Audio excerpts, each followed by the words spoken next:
antes, o terceiro turno hoje de manhã e agora o quarto turno.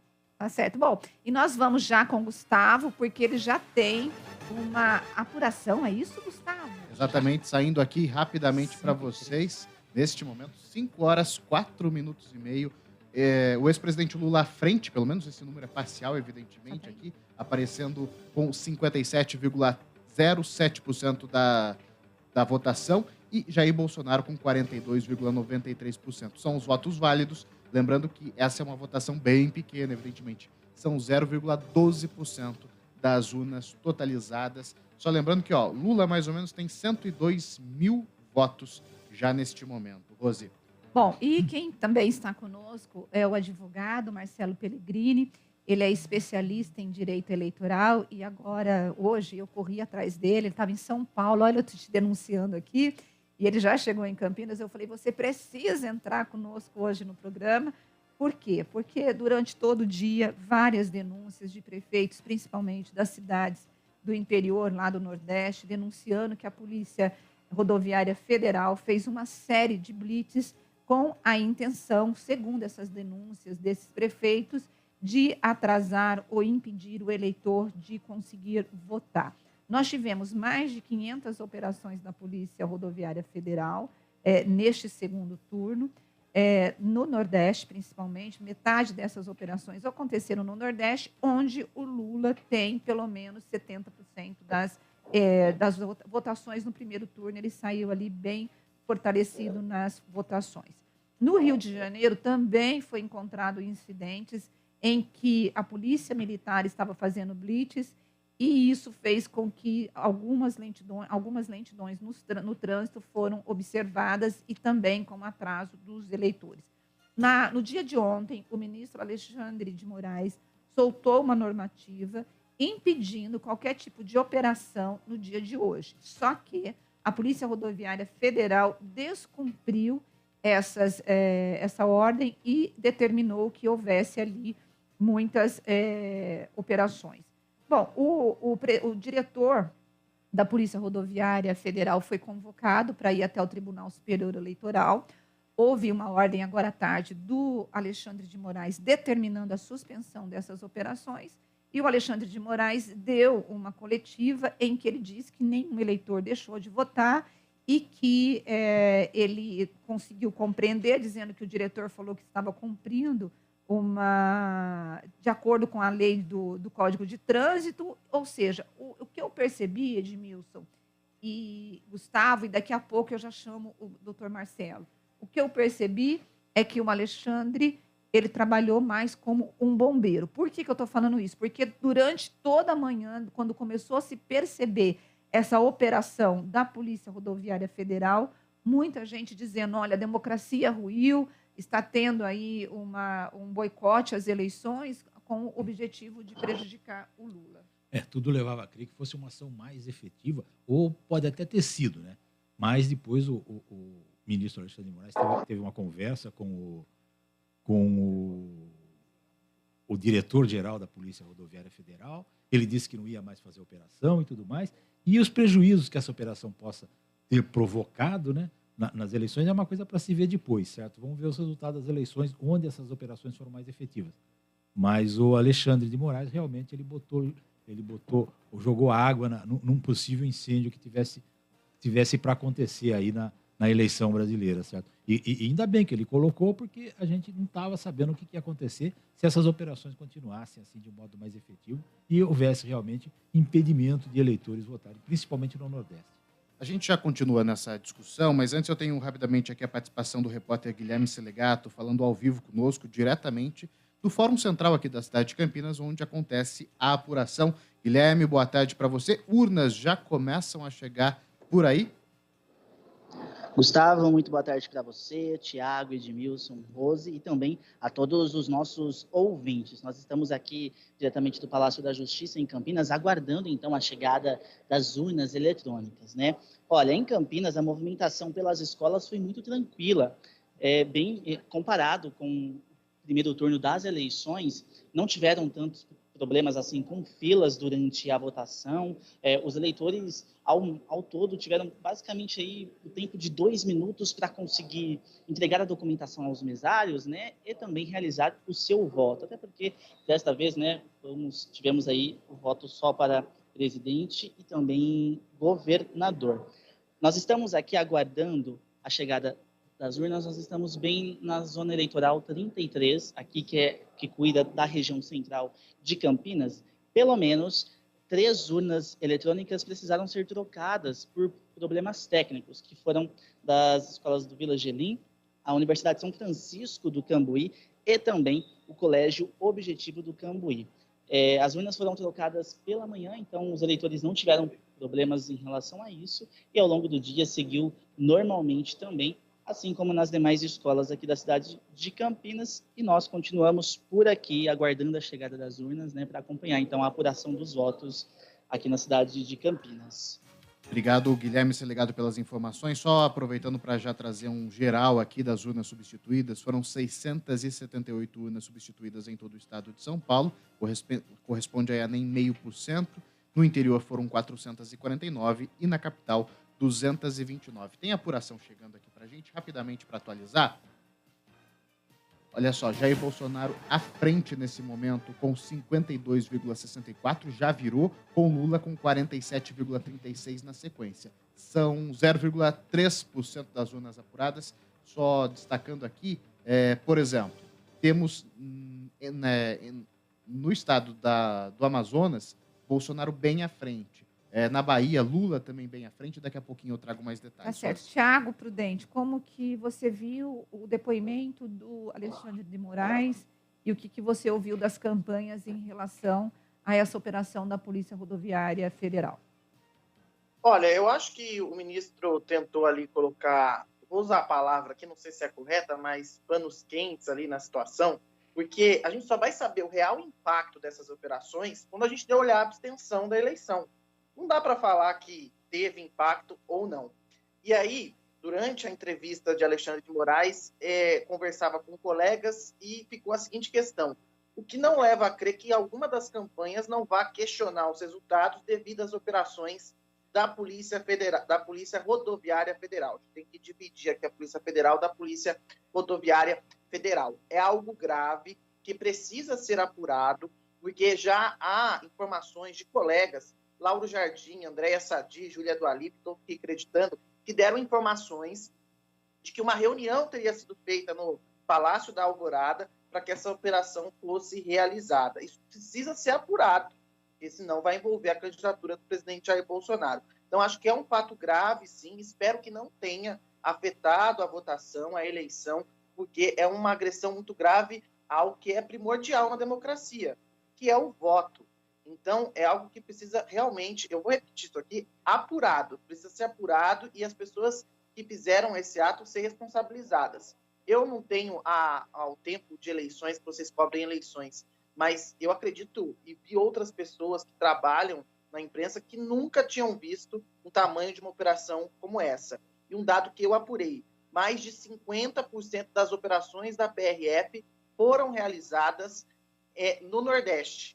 Então, chama a atenção. Por que mais da metade dessas operações foram no Nordeste? Acho que a PRF tem que dar muitas explicações sobre o dia de hoje. Infelizmente, acho que é algo que deixa muito manchada essa eleição, no sentido de que não havia necessidade disso. O voto é acima de tudo, e quem ganhar, ganhou. Lula ganhou, ok. Bolsonaro ganhou, ok. Então, tá aí, eu acho que tem essa decisão do TSE de interromper, mas os impactos foram causados durante a manhã. A gente precisa agora avaliar quais serão esses impactos. Bom, agora sim, doutor Marcelo Pellegrini, muito boa tarde. Obrigada por responder aí o nosso chamado num domingo à tarde, na tua folga, né? Mas não tem jeito, né? O senhor é a nossa fonte aqui, e daqui a pouco depois eu peço para o Rodrigo Neves contratá-lo como assessor de legislação eleitoral. Boa tarde, doutor Marcelo. Boa tarde, Rose. É um prazer estar aqui. aos demais membros aí do programa. Estou à disposição aqui para a gente conversar um pouquinho. Bom, o senhor, como especialista em direito eleitoral, e depois de ouvir também a entrevista do ministro, né, do presidente do Superior Tribunal Eleitoral, esse tipo de atividade que a Polícia Federal fez rodoviária, ela denota aí uma situação orquestrada, ou o senhor acha que o ministro Alexandre de Moraes ele foi ponderado de tentar dizer, olha, se houver crime, nós vamos investigar depois, nesse momento eu vou aceitar o que o diretor colocou por escrito, porque em várias vezes ele colocou assim, me chamou a atenção, ele dizia assim, por escrito, por escrito, por escrito. Essa informação de que era uma operação de acordo com o Código de Trânsito Brasileiro. Mas dentro do direito eleitoral, houve abuso? Muito boa tarde. Eu acho que vocês estão com a visão muito correta. Eu ouvi a entrevista, não vi, não pude ver os gestos, mas eu acho que ele contemporizou, sim, e deixou, digamos assim, esse abacaxi para analisar posteriormente. Porque há coisas que chamam a atenção que não são usuais. Por exemplo, aumentou 3 vezes o número de blitz do primeiro para o segundo turno. Segundo, elas estão concentradas, 60% delas na região Nordeste e Norte. Foram 570, 300 e poucas nessa região. Terceiro, elas visam fazer uma checagem de trânsito, o que é possível, escapa, né, na primeira lida daquela ordem de ontem, e tentar entender o que foi trânsito e o que foi o atraso do eleitor ou uma atividade orquestrada para diminuir ou aumentar a abstenção neste naquele lugar, é uma coisa a ser apurada. Seria até muito leviano da parte da nossa maior autoridade eleitoral, no dia do segundo turno, tomar partido deste ou daquele lado. Ele fez bem, ele chamou o diretor da Polícia Rodoviária Federal, que prestou as informações, ficou de mandar por escrito e justificar cada uma das blitz, quem foi fiscalizado, por qual motivo e por qual fundamento. Mas a toda hora ele disse que não houve eleitor que voltou para trás, não houve eleitor que não chegou ao seu destino do voto, que não houve, em tese, um prejuízo efetivo às eleições. Então, se a apuração, mesmo de alguns excessos da quantidade de blitz, chegar a essa conclusão de que não houve prejuízo na abstenção, e nós vamos ver com os números, nós temos, desconsiderando 2020, que foi um período de pandemia, nós temos uma média, e a nossa média, embora o segundo turno sempre seja maior que o primeiro turno, ela não passa nesse momento de cerca de 25%, nós vamos poder aí aferir, casando o local da blitz, a questão da abstenção naquela região e o resultado das eleições naquela cidade. Se a abstenção for muito grande no Nordeste, por exemplo, é bem provável que a campanha do Lula entre na justiça e o resultado fique no ar aí por um bom tempo, o senhor não acha? É possível, Edmilson. Toda a campanha que se sentia aí prejudicada, né? Ela, com certeza, baterá as portas da justiça eleitoral. Nós não sabemos aí se eventual número seria suficiente para mudar o resultado no total. A justiça eleitoral trabalha nessas condições com algumas palavrinhas-chave, que é a gravidade da conduta, né, e potencialidade de influir no resultado eleitoral. Você não tem uma definição expressa do que são esses conceitos, mas toda vez que se alega um abuso, a justiça eleitoral ela pesa esses dois conceitos.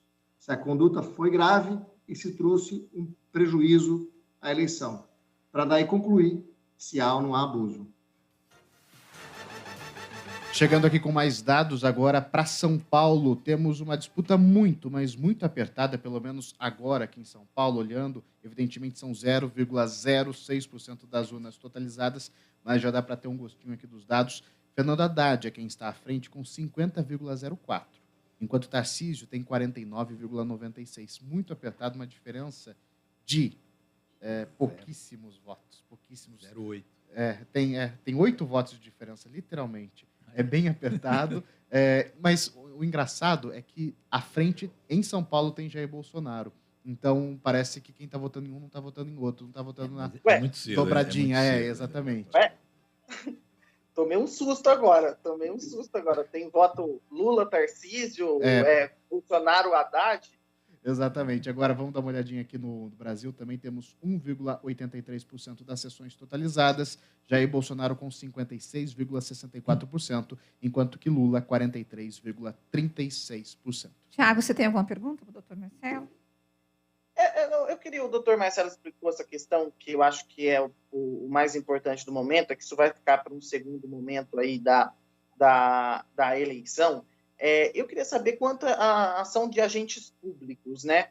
A gente está falando da PRF, esses agentes públicos durante o processo eleitoral. A gente sabe que as polícias militar, Polícia Federal, a Rodoviária Federal sempre fizeram parte desse processo. Caso depois, independentemente se ficar comprovado que não houve, e eu acredito, espero mesmo que não tenha nenhum impacto na eleição, se ficar comprovado que houve ali um excesso desses servidores, a Justiça Eleitoral tem o poder de pedir punição a eles, ou até eles mesmos serem punidos por terem extrapolado ali, doutor? Existe alguma questão nesse sentido? Então, Tiago, aí é uma divisão de competências do nosso sistema jurisdicional, né? Se fica comprovado que houve em tese, né? E aí eu tenho que dar o benefício da dúvida, porque o histórico nosso de ação das polícias nas eleições é muito positivo, né? Sempre muito, muito bem visto, né? A gente também tem que fazer essa ressalva. Mas se houver, em tese, aqui falando, um abuso, no que diz respeito a ilícitos eleitorais, a Justiça Eleitoral tem como averiguar os crimes eleitorais. Se ficarem crimes, por exemplo, de servidor, ela vai pegar e remeter lá para uma avaliação do processo administrativo disciplinar contra o servidor. O próprio ministro disse na entrevista que ele foi perguntado, embora fuja um pouco aqui do nosso debate, sobre a questão da Carla Zambelli ontem. Ele disse que o boletim de ocorrência vai para o Supremo. É o Supremo que analisa as questões envolvendo parlamentares. E é assim que deve ser feito. Agora, ele talvez tenha sido mais direto com o diretor da Polícia Rodoviária, dando uma ordem expressa, por escrito, sob pena de ilícito penal, né? E que eu espero que não tenha havido nenhum tipo de burla, e muito pelo contrário, muito que isso não atinja o processo como um todo. Mas, eventual todo ilícito, você tem a jurisdição correta para apurar. Às vezes é na Justiça Federal, às vezes é na Justiça Comum, às vezes é um foro de prerrogativa de função, e assim é o nosso sistema. Agora, doutor Marcelo, como que a gente consegue observar ou comprovar que houve a intenção de, por exemplo, no caso das operações, como ficará, o senhor falou da abstenção, né? Mas, além da abstenção, como vai conseguir comprovar que essa operação ela pode ter sido orquestrada para impedir que esse eleitor votasse? Porque hoje, a grande conversa que tinha nas redes sociais e nos grupos de família, nos grupos de amigos, é o seguinte, que tanto Lula quanto Bolsonaro já teriam pelo menos duas situações para poder pedir o cancelamento das eleições. O Bolsonaro, no caso das rádios, que é aquela denúncia de que algumas rádios teriam deixado de colocar anúncios, né, dele, a publicidade dele, e aí depois o próprio ministro, o Fábio Faria veio, disse que se arrependeu de ter feito a denúncia, porque algumas rádios disseram que não deixaram de veicular propaganda, mas o Bolsonaro ainda continuou dizendo que ele estava sendo boicotado. E hoje, a campanha do Lula dizendo que houve aí um boicote geral das polícias em várias cidades para poder impedir esse eleitor de votar. Primeira coisa, como fazer para que a justiça recolha provas de que houve uma intenção ou um dolo para poder prejudicar um ou outro candidato? Essa é a minha pergunta. E segundo, daqui a pouco eu me lembro, que agora eu me esqueci. A prova do dolo, Rose, tanto no processo eleitoral como no processo judicial, ela não é simples. Porque o dolo pressupõe a vontade, né, deliberada de agir desta ou daquela forma, com a intenção disto ou daquilo. Então, não é uma prova simples. O que nós temos hoje são indícios. E aí eu fiz alguns comentários. Quantidade, localização, casar essas informações com as abstenções daquelas localidades, etc. Mas só uma instrução processual completa, e aí são provas de e-mail, testemunhas, documentos, resultados eleitorais, que não é possível formar um arcabouço probatório e tirar alguma conclusão. Mas a prova do dolo não é uma coisa simples. Na questão das inserções, até pelo nosso bate-papo aqui na quinta-feira e a manifestação posterior do ministro Fábio Faria, me parece que a coisa arrefeceu para o lado do presidente Bolsonaro, porque as respostas das 6 rádios são muito pontuais e muito assertivas, no sentido de demonstrar que não houve nada no sentido de lesar a campanha desse ou daquele. No episódio de hoje, nós temos aí muitas matérias circulando nas redes sociais. Aliás, a petição do deputado que acionou o TSE é baseado lá em 12 ou 14 links de notícias sobre essas blitz exageradas, digamos assim. Mas, como ele disse, isso é um indício. Isso não é uma prova para você suspender um processo eleitoral, tanto é que o horário era um dos pedidos para ser prorrogado, não foi. O ministro bateu muito na tecla de que não houve a retenção desse cidadão, no caso hoje de eleitor e de eleitora, e que sem que isso se avançasse, a gente não tem como demonstrar um efetivo conluio ou até envolver outros agentes públicos no sentido de prejudicar esta ou aquela campanha. A prova é difícil, os meios de prova são os conhecidos, mas só o tempo vai dizer se ela ocorreu ou não. São 17 horas e 25 minutos e nós temos agora um resultado de apuração. Vai lá, Gustavo. Dizendo para vocês agora resultado de todo o Brasil, né, com 4% das urnas apuradas, Jair Bolsonaro à frente com 54,89% e Lula com 49,11%.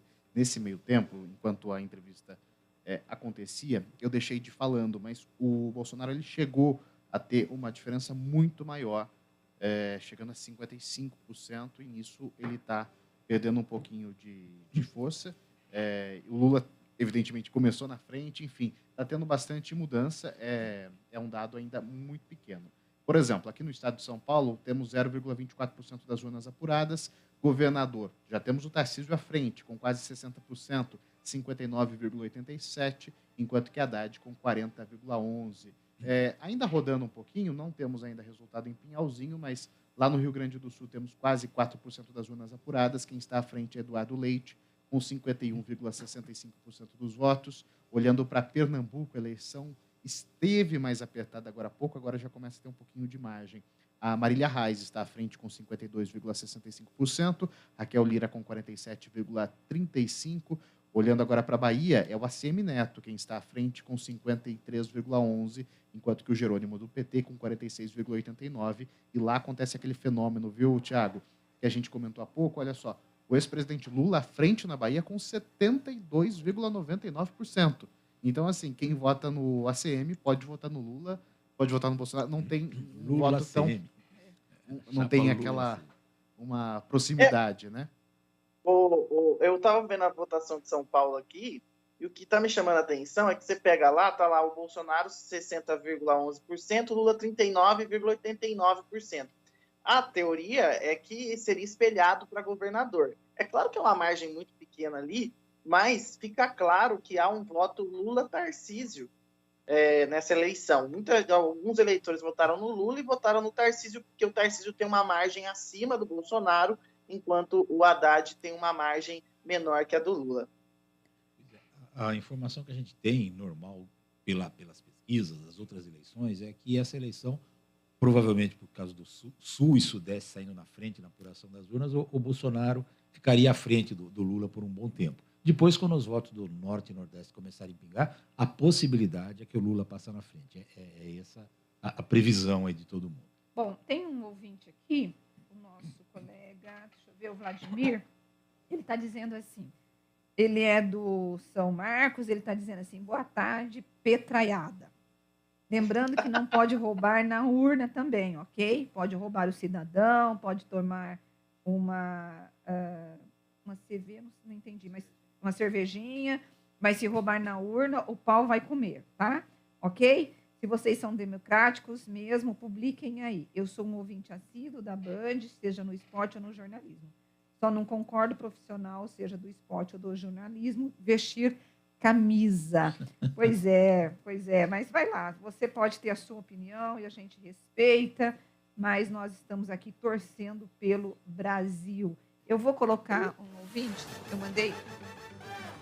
Rapidamente, Rose, trazendo para vocês a atualização aqui da corrida presidencial, porque é a boca do jacaré que o Thiago tanto gosta de falar. Jair Bolsonaro agora com 52,93%, enquanto que Lula com 47,07%, 6% das urnas totalizadas. Aproveito só para dar um pulo também na Paraíba. Lá temos o João, do PSB, à frente com 54,32%, enquanto que o Pedro Cunha Lima, do PSDB, lá atrás com 45,68%. Era uma expectativa aí do PSDB conseguir 2 governos. A princípio, temos só o Eduardo Leite mesmo à frente. Lá nas Alagoas, temos Paulo Dantas, do MDB, à frente com 50,49%, bem apertado. Rodrigo Cunha, grudado, com 49,51%. Ainda girando aqui com vocês, o Espírito Santo, Renato Casagrande com 54,81%, ele que é do PSB, enquanto que Manato, do PL, com 45,19%. No exterior, nós temos Lula com 54% das sessões totalizadas no exterior, Lula com 57,11%, enquanto que Jair Bolsonaro com 42,89%. Rose. Doutor Marcelo, quero falar um pouquinho com o senhor do advento ontem envolvendo a deputada federal Carla Zambelli, ali em São Paulo. Ela acabou indo para uma delegacia, teve a arma apreendida, mas ela não foi presa porque ela tem como que chama aquilo? Imunidade. Imunidade parlamentar, né? Assim, e vários deputados já entraram com pedido de cassação do mandato por conta dela ter escorrido atrás de um eleitor, apontando uma arma. Ela pode chegar a perder o mandato por conta dessa atitude dela? A perda do mandato, né, dentro do Poder Legislativo, é uma decisão interna corporis e cuja a tônica é o lado político. Então, nem sempre há um ilícito penal, eleitoral, pode gerar, ou às vezes pode não gerar uma cassação. O palco ali é político. Nem sempre as instâncias elas são idênticas. O exemplo aqui clássico do caso da presidente Dilma, que foi cassada, mas a conduta dela não foi criminalizada na questão das pedaladas fiscais do TCU. Eu nunca desrespeito à deputada Carla Zambelli, se houver um processo dentro da Câmara dos Deputados de cassação, a decisão ela é eminentemente política. Juridicamente, parece que ela entregou a arma, fez um BO e cessou, talvez, o estado aí de flagrante. Agora, doutor, eu vou colocar um ouvinte. Pode jogar, Gil, para mim, por favor? Boa tarde ou boa noite, amigos da Bandeirantes, DJ Alê. Hoje fui votar vestido de jogador da seleção brasileira com uma bandana na cabeça com a seguinte frase: lugar de ladrão é na cadeia, não na presidência. Fui abordado, leram a mensagem, viram que não tinha nada demais. Tudo bem, passou a votação. Enquanto isso, Lula, ao sair do seu local de votação, fez um comício completo. Se aquilo não é boca de urna, eu não sei o que é.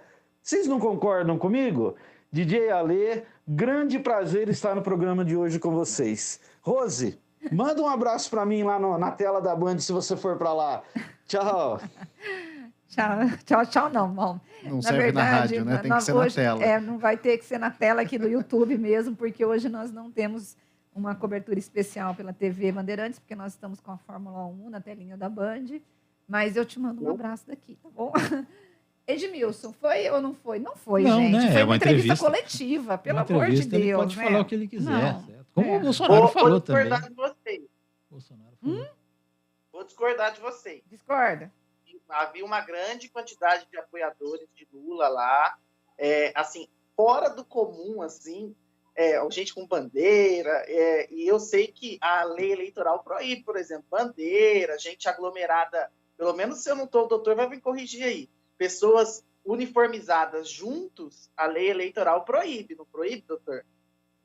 Eu não vi a imagem do presidente Lula hoje depondo, né? Eu queria dizer para o ouvinte a primeira coisa que ele também está muito certo. Ele pode ir com a mensagem dele, em paz.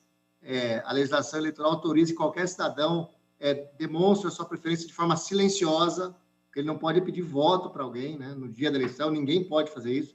Mas ir com a bandeira do Brasil, ir com a estrela do partido, ir com uma camiseta que faz menção a uma sigla nacional, não há nenhum tipo de ilícito. Indo para a questão das votações, é clássico, é normal que durante a votação os candidatos deem alguma mensagem para a imprensa, estejam cercados de familiares, alguns correligionários mais próximos. Agora, se houve ou não esse transbordamento do número excessivo, Thiago, eu sinceramente não vi a imagem, né, então não tenho como comentar. O nosso ouvinte está dizendo, o Alê, dizendo que ele falou de proposta e pediu voto. Não pode pedir voto expressamente não pode, mas eu não vi a entrevista. Edmilson. Então essa atitude do Lula pode levar aí a alguma contestação da outra parte, doutor? Será que ele pediu voto mesmo expressamente? Vocês viram a entrevista? Eu não vi. Também não. Eu também não sei. Aí então vai ter que ser com o Thiago. Thiago, você ouviu a entrevista?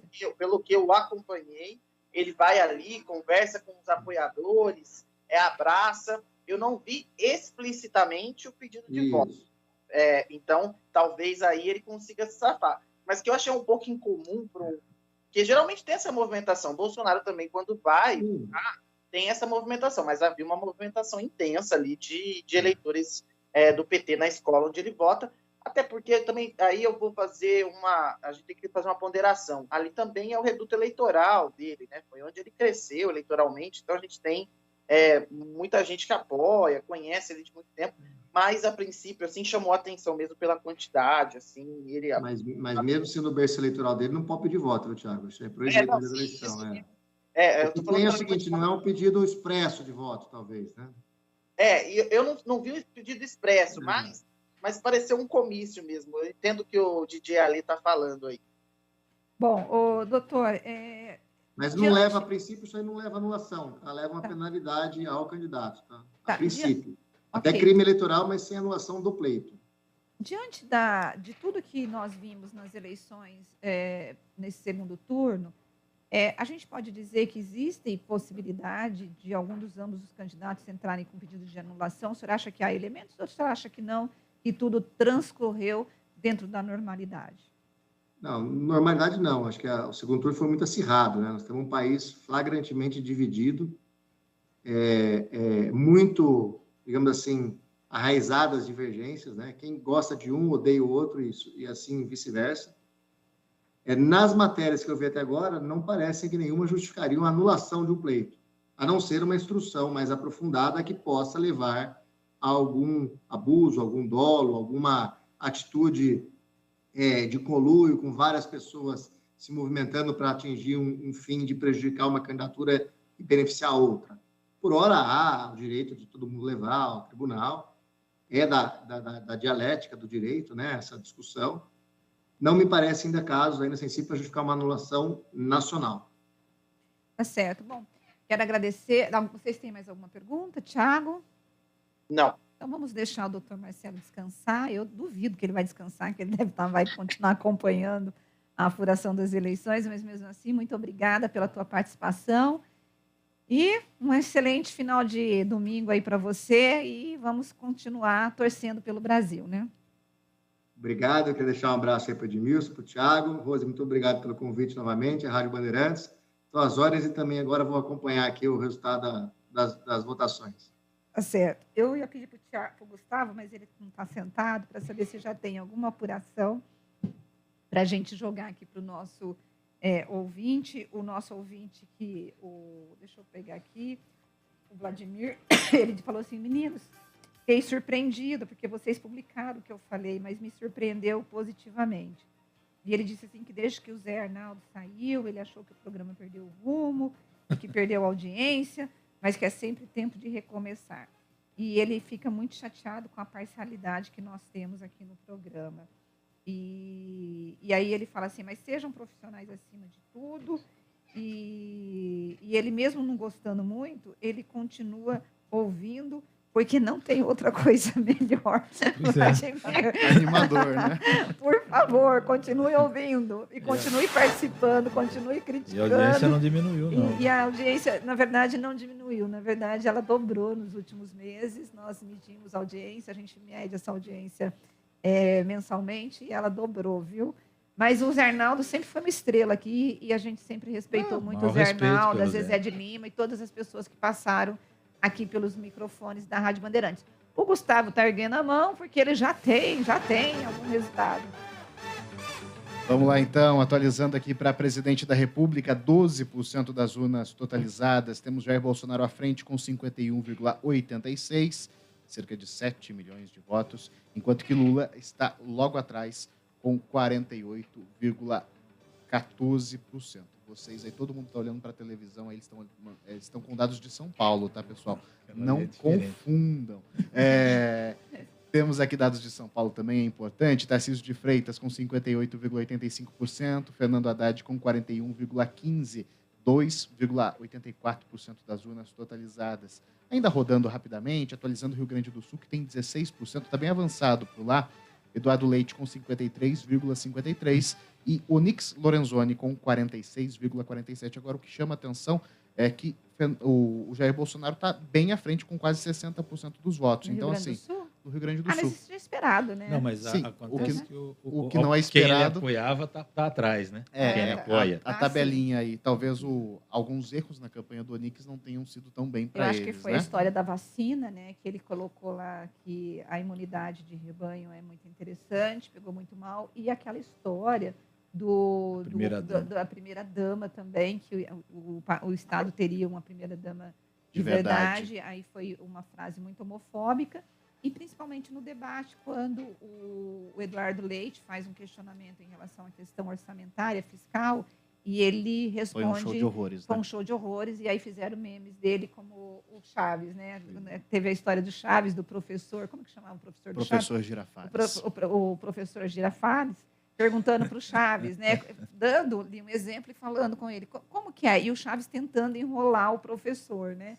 E fazendo as continhas. Foi mais ou menos o que aconteceu com o Onyx lá no Rio Grande do Sul. Isso virou um meme e ganhou as redes sociais. Tem mais? É só aproveitando, porque em Pernambuco virou. Raquel Lira à frente agora com 54,93%. Marília Reis com 45,07%.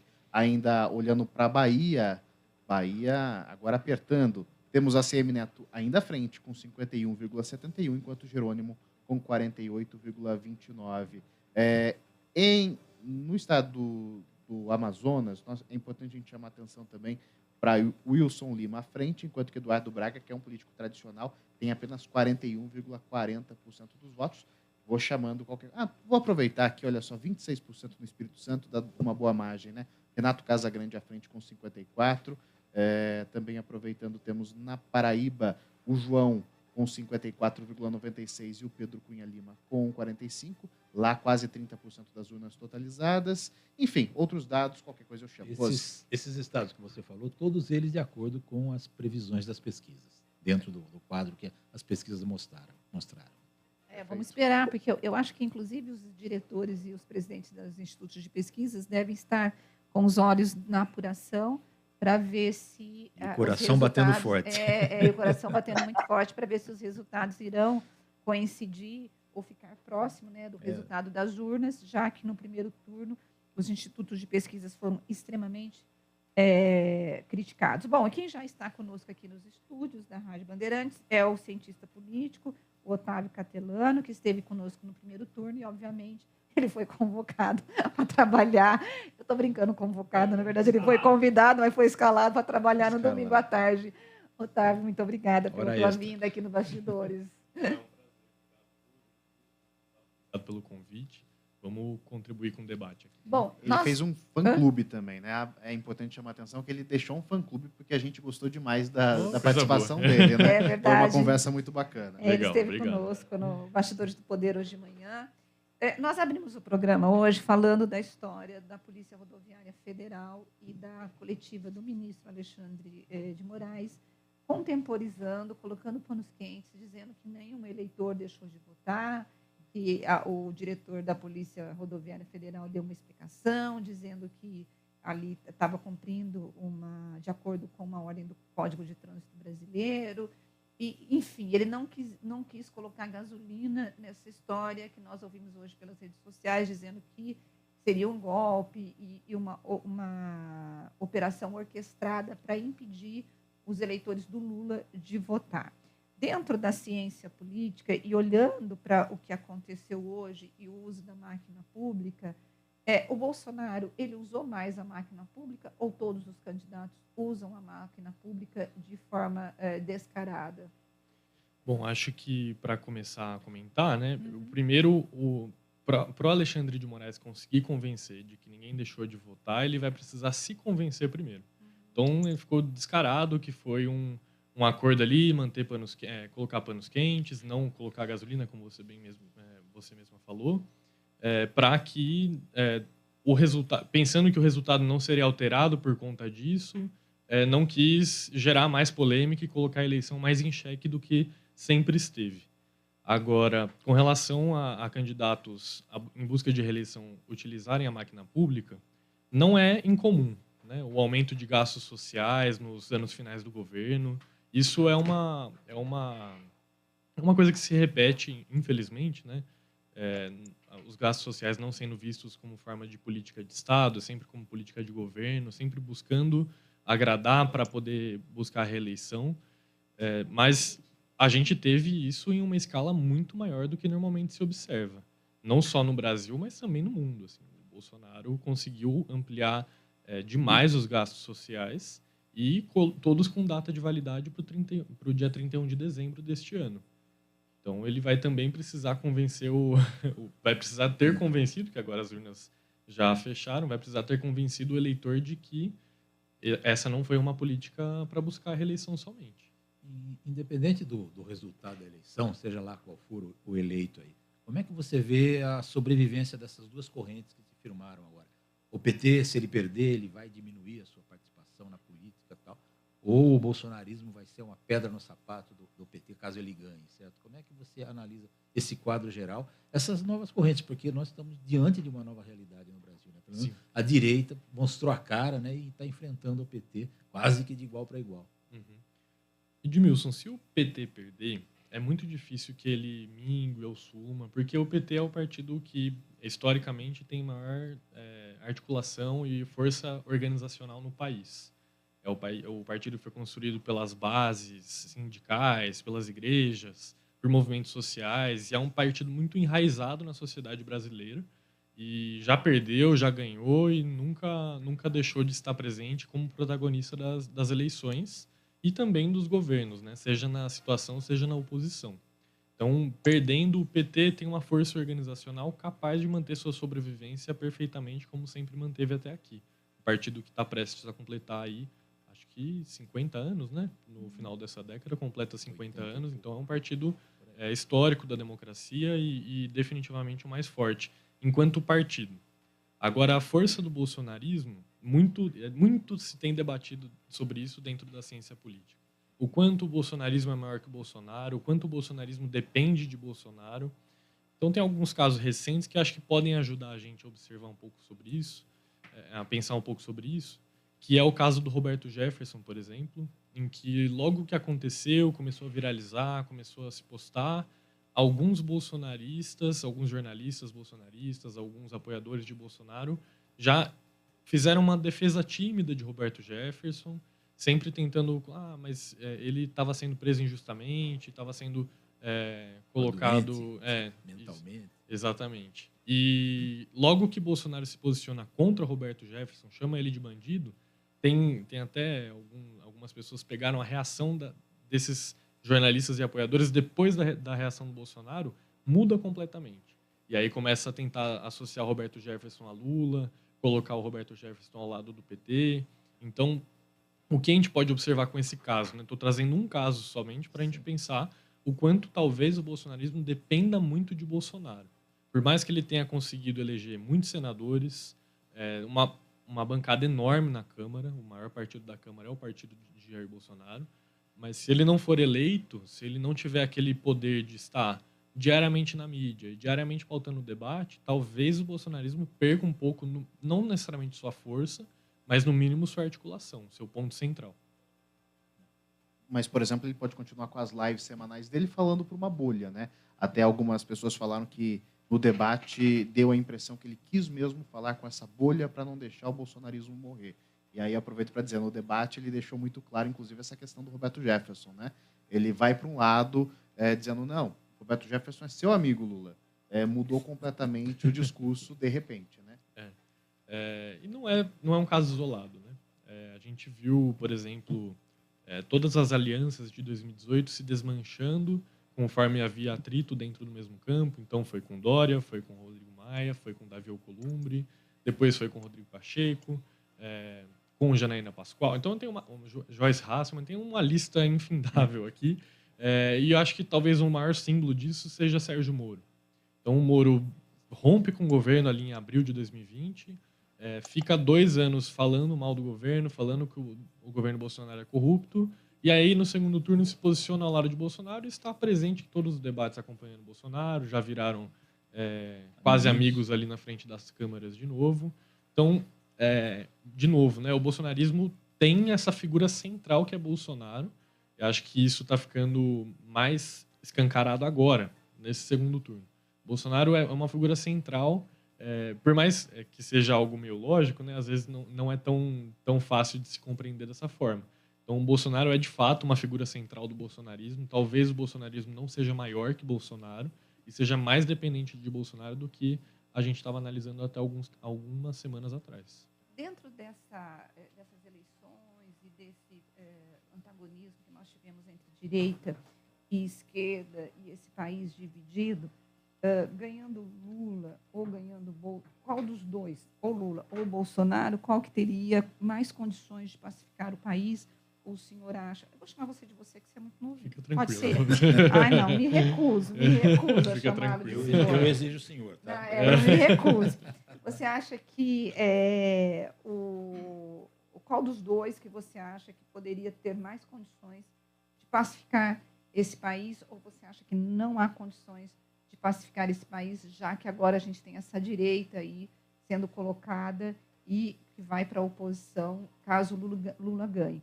E nós temos uma esquerda, eu acho ainda uma esquerda muito acuada e com medo, inclusive, dessa violência, né? Ontem nós vimos as cenas da Carla Zambelli, eu não sei os ouvintes, eu queria até chamar os ouvintes para discussão, eu fiquei chocada com aquela cena, Edmilson, eu não sei vocês, mas para mim, uma deputada sair correndo, pegar uma arma, empunhar uma arma, fazer uma pessoa ficar de joelhos, pedir desculpa.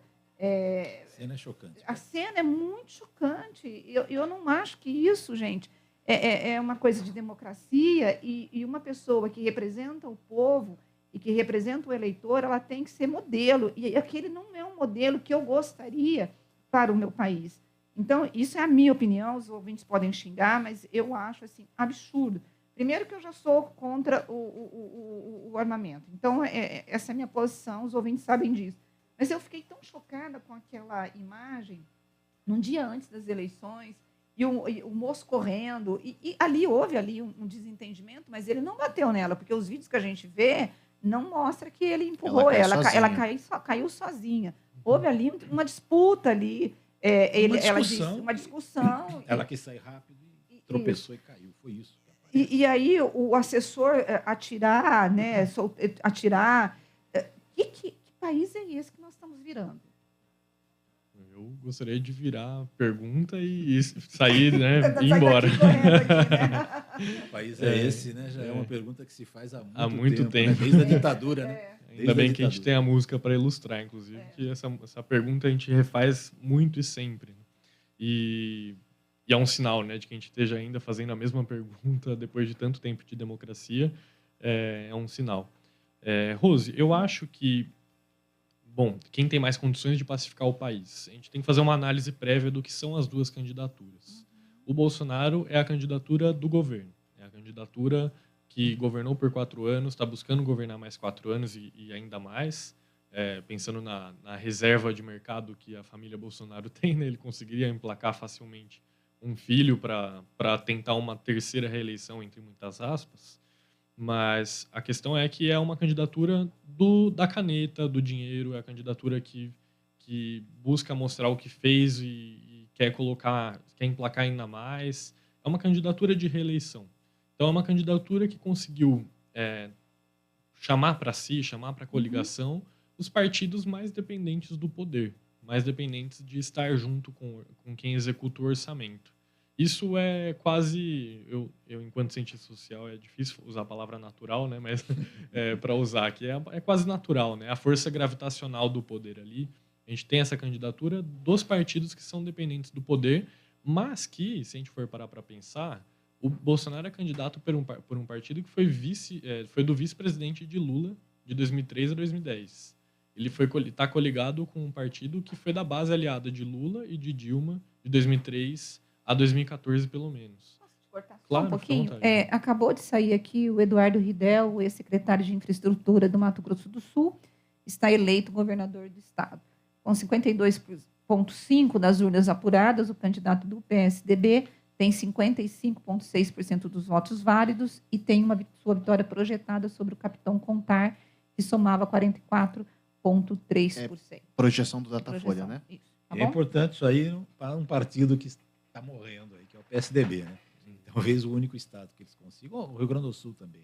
E Desculpa Pernambuco. ter cortado o teu Pernambuco. Não, tranquilo. raciocínio, mas pode continuar. Tranquilo. Então, essa é a candidatura de Bolsonaro, né? Que tem, tem o poder como força gravitacional ali de quem conseguiu reunir. Já o Lula, pelo menos no segundo turno, conseguiu, estava até falando com uma pessoa ontem sobre isso, conseguiu colocar todo um sistema político inteiro dentro de uma só candidatura. Então, a gente tem partidos de esquerda, de centro-esquerda, de centro-direita e partidos de direita apoiando a mesma candidatura que, até então, era bom, a gente tem aqui, eu digo, um sistema político inteiro, tem expressões de todas as formas, para todos os gostos, dentro da mesma candidatura. Talvez seja uma candidatura que tem mais força para pacificar o país, no sentido de que ele também, se ganhar, vai ter a caneta, vai ter o poder. Então, as forças que apoiaram Bolsonaro, grande parte delas podem acabar migrando para o lado do Lula por conta dessa que eu estou chamando aqui de força gravitacional do Que poder. é quase natural, né? É quase natural, entre muitas aspas. Vamos lá com a Gustavo. apuração, então, rapidamente? 23,75% das sessões totalizadas em todo o Brasil. Temos Jair Bolsonaro à frente com 51,30% dos votos. O ex-presidente Lula vem logo atrás com 48,70%. Daqui a pouquinho, certamente, o Thiago vai falar sobre a boca do jacaré, que começa a se fechar. E, enquanto isso, a boca do jacaré não fecha em São Paulo. Tarcísio de Freitas à frente com 57,97%. Fernando Haddad com 42,05%. Isso aqui, olhando, são 10% das sessões totalizadas. Ainda rodando para vocês e trazendo atualizações importantes lá no Rio Grande do Sul, já são 33% das sessões totalizadas. Eduardo Leite com 54,78%, Onyx Lorenzoni com 45,22%. Depois, logo à frente, temos ainda Pernambuco. A Kel Lira está à frente com 54% dos votos. A Marília Reis vem atrás com 45%. Depois, na Bahia da ACM, pelo menos por agora, uma diferença pequena, 50,42%. Não, mentira, acabou de atualizar. 50,31% contra 49,69% do Menos de um. Jerônimo, exatamente. Agora vamos lá para o Amazonas, 50% das urnas, 52%. Wilson Lima tem 58%. Datafolha também já deu aí projeção que ele está matematicamente melhor. A Datafolha está projetando a eleição dele. Assim fica mais claro, né? No Espírito Santo temos 56% das sessões totalizadas. Renato Casagrande com 53,66%. Manato do PL com 46%. Rodando ainda para Paraíba, rapidamente, temos João também, Datafolha já apontando uma possível eleição. Temos 48% das sessões totalizadas. Ele tem 54,78% dos votos. Na sequência, aparece Pedro Cunha Lima, do PSDB. Rapidamente, Rose, Alagoas, Paulo Dantas está na frente com 58,38%, 8% das urnas totalizadas ainda. Enfim, vou trazendo mais detalhes ao longo dele. Deixa eu perguntar uma coisa para você. Pode falar, Thiago. Perguntar? Pode. Só queria primeiro pontuar que a derrota do capitão Contar em Mato Grosso do Sul é uma surpresa, porque ele é o candidato do Bolsonaro em Mato Grosso do Sul. Eu estava olhando o desempenho de Lula lá, ele tem quase 40% dos votos, então é uma surpresa, assim, negativa para a base de Bolsonaro. Lembrando que o candidato do PSDB também não declarou apoio a Lula lá, porque declarar apoio a Lula lá é como se fosse dar falência à candidatura. Mas eu queria perguntar para o professor o seguinte, Eu estava olhando aqui, em São Paulo menos, mas você tem o fenômeno do voto Lula-Tarcísio. Em Santa Catarina, você também tem esse fenômeno Lula-Jorginho, um pouco mais claro lá em Santa Catarina, de 3%, pelo menos a última vez que eu vi, vou até dar uma olhada agora para ver se é isso mesmo que está nessa situação. Mas por que o eleitor faz isso? Existe alguma explicação? Porque parece que são polos antagônicos, né? O candidato que um apoia e o outro apoia são polos antagônicos, mas tem eleitor que decide votar em um candidato a presidente e um para governador. Existe uma explicação para isso? Então, a gente tem em alguns estados, e essa era a tendência maior, ela se reduziu, agora parece que está voltando, é a tendência de presidencialização das disputas estaduais. Então, muito se falava que os estados estariam apenas replicando a tendência das disputas estaduais. Isso é o caso, por exemplo, de São Paulo, acho que é o mais claro ali, né? O candidato de Bolsonaro, o candidato de Lula. Talvez em outros estados tenha alguns cenários mais claros, mas com discrepâncias maiores, como é o caso de Santa Catarina, por exemplo. Mas acho que a gente pode pensar que não existe necessariamente um fenômeno, né, de voto Tarcísio-Lula.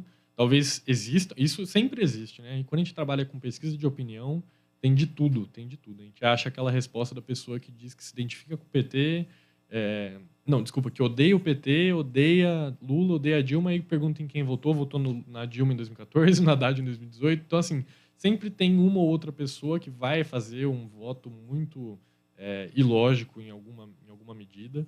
E que, bom, tem explicação também. Tem explicação de que talvez a pessoa faça cálculos diferentes na hora de votar, pensando que a disputa para um cargo é uma, então ela tem afinidades e adversidades diferentes em relação a outro cargo. Então sempre é possível explicar, sempre tem uma explicação, mas não podemos observar um grande fenômeno disso, diferente, por exemplo, de alguns outros casos, como é o caso de Santa Catarina, que chama bastante atenção, né?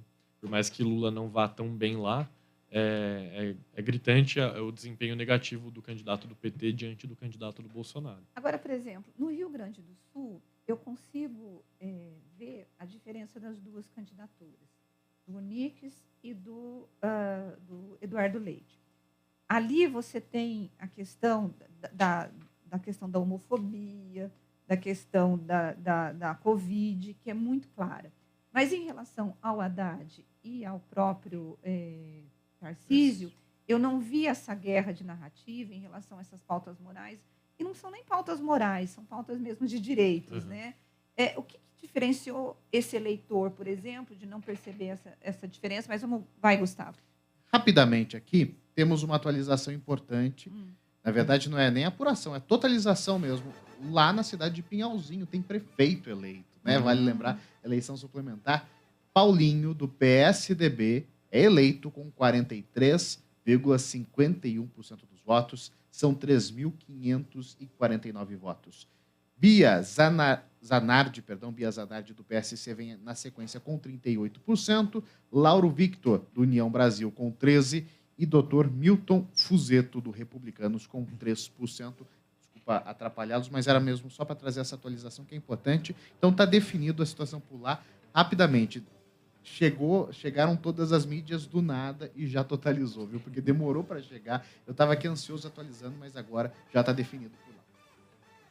São poucos casos, né, de cidades que estão fazendo isso, mas eu acho muito interessante pensar, né, como existem e teve um outro universo ali nesses municípios. Né? Na Com verdade, certeza. a minha pergunta é quais são as características dessas candidaturas que fizeram, por exemplo, um eleitor lá no Rio Grande do Sul, por exemplo, as pesquisas apontavam o presidente Bolsonaro, aqui em São Paulo também o Bolsonaro está na frente. Lá no Rio Grande do Sul, o Eduardo Leite, se for a projeção do Datafolha se confirmar, o Eduardo Leite pode ser eleito. E aqui no estado de São Paulo, o Tarcísio. O que diferencia essas candidaturas? Ou que as aproximam? Então, eu acho que a questão é, quando não tem um representante claro dos dois candidatos que estão disputando a presidência, na disputa estadual, eu não tenho um representante claro na disputa estadual dos dois candidatos que estão disputando a presidência, tem mais margem para esse voto desconexo, como a gente estava comentando. Mas também tem uma outra questão que é a seguinte, é o quanto o candidato ao governo estadual reproduz o que é o bolsonarismo. Então, a gente vê uma diferença muito clara, por exemplo, pensando nessas duas disputas, São Paulo e Rio Grande do Sul, uma diferença muito clara entre como faz campanha Onyx Lorenzoni e como faz campanha Tarcísio de Freitas. Então, Tarcísio, em debate, por exemplo, ele vai querer mostrar que conhece os números, os dados e que fez um certo planejamento para o Estado, diferentemente do Onyx, que, como você mesma comentou, pensou que estava debatendo ali em busca de quem vai ofender mais, quem vai gritar mais, quem vai ser a pessoa mais que vai mais reproduzir aquele debate que a gente viu muitas vezes dos milhares de direitos de resposta no âmbito presidencial. O quanto tem isso, o quanto tem essa reprodução é o mesmo tanto que vai ter de possibilidade de reprodução desses votos desconexos. Então, se temos, por exemplo, no Rio Grande do Sul, um candidato claramente igual ao Bolsonaro, o Onyx Lorenzoni, é uma reprodução bolsonarista em escala estadual. E temos um candidato não tão colado ao Lula. Então, tem uma diferença no quanto essa disputa vai espelhar a disputa presidencial. No estado de São Paulo, a gente tem 2 candidatos muito claros, mas o Tarcísio não reproduz a forma bolsonarista. Então, também tem um limite, ainda que menor, do quanto essa disputa vai espelhar a disputa presidencial. Bom, gente, nós vimos imagens aqui pela Band News de eleitores do Lula chegando ali na Avenida Paulista, né, Avenida Gustavo? Paulista. Na Avenida Paulista e Brasília, esplanada dos e ministérios. já os eleitores do Bolsonaro na esplanada dos ministérios. A informação que nós temos é que o Lula estaria acompanhando a apuração dos votos no hotel, ali no centro de São Paulo, como ele fez no primeiro turno. O Bolsonaro vai acompanhar a contagem dos votos no Palácio do Planalto. Ele, sendo eleito, ele vai até a esplanada dos ministérios, tem 2 trios elétricos preparados lá, e, inclusive, já tem um cercado já separado para que haja a festa bolsonarista. No caso da Avenida Paulista, se o Lula ganhar, a festa vai ser lá, mas o governo separou o prefeito, na verdade, o prefeito Ricardo Nunes separou a Avenida Paulista para quem for os eleitores do candidato que tiver vitória. Então, se for o Bolsonaro, o direito está garantido para os bolsonaristas, e se for para o Lula, o direito está garantido para os petistas. Gente, eu nunca vi uma eleição tão nervosa quanto essa. Então, assim, você sabe, olha, nós estamos, agora são 18h06, nós não arriscamos dizer quem vai ser o próximo presidente. Está difícil ainda, não dá, né? A diferença está muito pequena, certo? A gente está esperando votos de outras regiões do país aí. Mas eu aproveito para fazer uma pergunta para o Otávio agora. E depois que o Gustavo mostrar os novos números aí.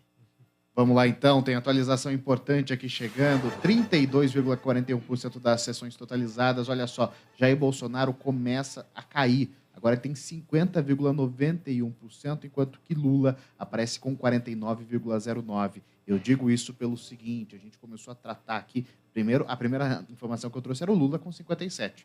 Mas rapidamente virou, o Jair Bolsonaro apareceu com 55%, ele foi caindo 54%, 53%, 52%, 51%, ele já aparece com 50,91%. É efeito inverso do Lula. Mas aqui em São Paulo, tudo permanece como estava, viu? Não é efeito, evidentemente, da região sudeste, é efeito certamente do Nordeste. Bolsonaro à frente aqui no estado e Tarcísio com 58 cravado, enquanto que Haddad 42 também cravado por aqui. Vai lá, Edmilson. Pois não, obrigado.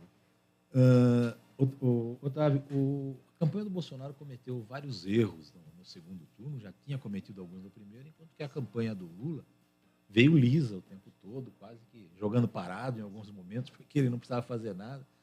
Essa não identificação do Bolsonaro com um partido político e a identificação forte do petismo com o Lula não acaba causando essas divisões internas muito maiores e públicas até, e que acabam cometendo esses erros que praticamente foram fatais para o Bolsonaro, né? Que impediram, eu acho, pelo menos, que impediram até ele continuasse aquele crescimento que foi visto no primeiro turno, porque no segundo turno, aí, nesses 20 dias e poucos aí, foram uma série de erros, né, que aconteceram.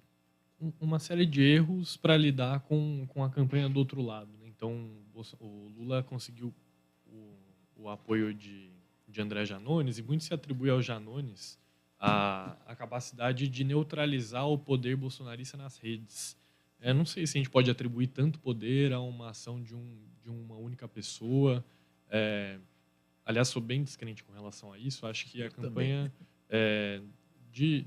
a campanha do Bolsonaro, entre aspas, apanhou muito com as mesmas armas que sempre utilizou. Então, precisou perder muito tempo desmentindo ou então esclarecendo. Na defesa, né? Sempre na defesa, sempre no mano a mano ali, né? Então, assim, aconteceu o primeiro ato da campanha do segundo turno foi a viralização de um vídeo do Bolsonaro na maçonaria.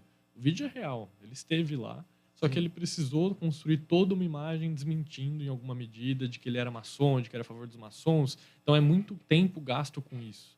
E é um pouco...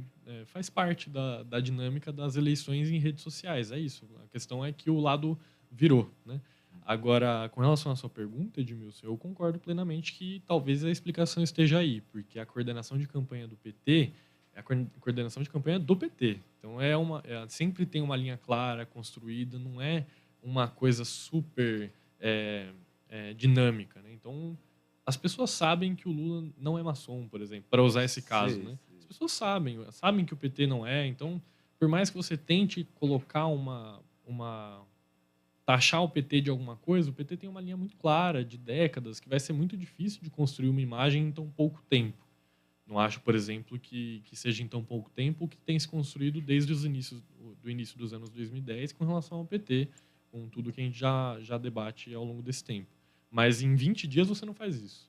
Agora, com o Bolsonaro, basta um vídeo antigo que ninguém conhece que você consegue atribuir a ele alguma informação, alguma imagem que antes não era atribuída.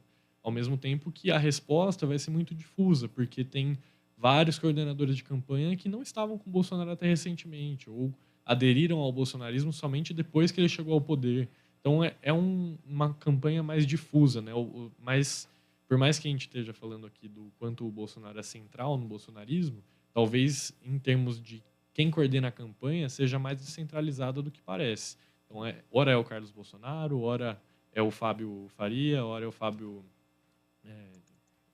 Direção do PL eu não vou também, saber a falar. direção do PL também. Vanguard? Vanguard. Isso.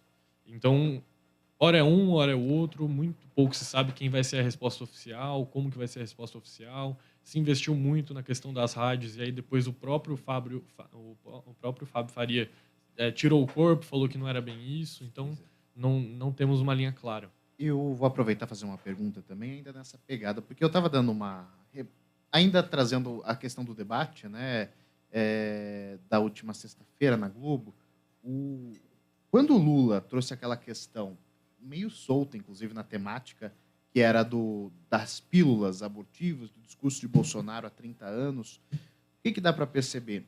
Parece uma estratégia que seria comum do Bolsonaro contra o Lula, mas que o Lula usou contra o Bolsonaro. A impressão que deu é que o Bolsonaro já não sabia se defender. Pelo menos assim, ele não tinha uma defesa tão clara. Parece que ele não tem um antídoto do veneno que ele costuma usar, alguma pergunta assim. Dá a impressão que ele se perde nisso, às vezes, que o papel do Janones, de certa forma, ali deu uma sacudida mesmo na campanha. Pode ser, eu não sei se tanto o papel do Janones, mas talvez tenha sido essa a grande fraqueza do Bolsonaro, o calcanhar de Aquiles dele, né? Ele ascendeu na política depois de 2015, 2016, 2017, né? Nessa faixa de tempo. Antes disso, ele já era político há muito tempo. Ele já era político fazia décadas. Ele já era eleito pelas urnas eletrônicas fazia décadas. Então, ele era um político que era o político de baixo clero, pouquíssimo se sabia sobre ele, porque ele nunca esteve em destaque. O Lula, pelo contrário, está em destaque desde da década de 70. Então, todo mundo conhece o Lula, sabe como ele pensa e como ele não pensa, e as pessoas já formaram opinião sobre isso. Com relação ao Bolsonaro, as pessoas conhecem e formam opinião sobre o que ele fala desde 2015. Tudo que ele fez antes, pouco se sabe. Então, ele já foi do partido... Por décadas, ele foi do partido do Maluf. Então, ele era um deputado liderado pelo Maluf na Câmara dos Deputados. Ele já foi um candidato muito pró-Estado, um político muito pró-Estado em termos econômicos. Ele já declarou voto em Lula em 2002. Ele já falou bem de Hugo Chávez. Ele já foi um candidato que falou, por exemplo, das pílulas abortivas, que ele tinha essa visão de mundo, né? Acho que cabe a cada Controle um de procurar, natalidade, né? de que ele controle de falava. natalidade. Ele foi o candidato que falou mal a vida inteira do Bolsa Família. Então, ele tem uma carreira, como eu posso dizer, uma carreira política que foi errática, o que não seria um problema se ele não tivesse chegado à presidência. Não seria um problema se ele fosse um político de baixo clero. Agora que ele está em destaque, ele é o principal político do país, então ele tem essa fraqueza para lidar. A questão é que ele nunca tinha tido que lidar. A única fraqueza que ele tinha tido que lidar era com relação aos casos da rachadinha, funcionários fantasmas, relação com milícia. Mas isso, quem votou nele uma vez, votou sabendo. Né? E não tinha mais sido uma fraqueza, ele abraçou para si tudo isso. Então, ele teve ele não esperava, não contava que novos casos surgiriam agora no segundo turno. Não sei se foi uma coordenação do Janones de esperar para soltar isso no segundo turno. Não sei se faria isso e não faria no primeiro turno. Então, não sei o quanto o Janones é uma figura central nisso. Eu não acho que seja. Eu acho que ele é um político que usa bem o Facebook, mas o Twitter, por exemplo, ele não usa bem, na minha opinião. Então, não podemos atribuir tanto, na minha opinião, tanta força a ele, e mais sim às próprias fraquezas do Bolsonaro. Agora, deixa eu te perguntar uma coisa. Hoje o Ciro Gomes foi votar e disse que o voto dele acompanhou a decisão do partido, né? Ciro Gomes, o futuro dele, você avalia que ele vai para o ostracismo diante das críticas que ele fez ao Lula na campanha, a forma como ele anunciou o apoio dele ao Lula? Quem vai ser o Ciro Gomes daqui para frente? Dá para a gente ter uma ideia ou não? Olha, eu acho que a avaliação que fazem do Ciro, eu acho muitas vezes um pouco injusta, mas vou explicar o porquê, né? Injusta no sentido de que ele fez uma aposta e a aposta era ir para o segundo turno com Lula.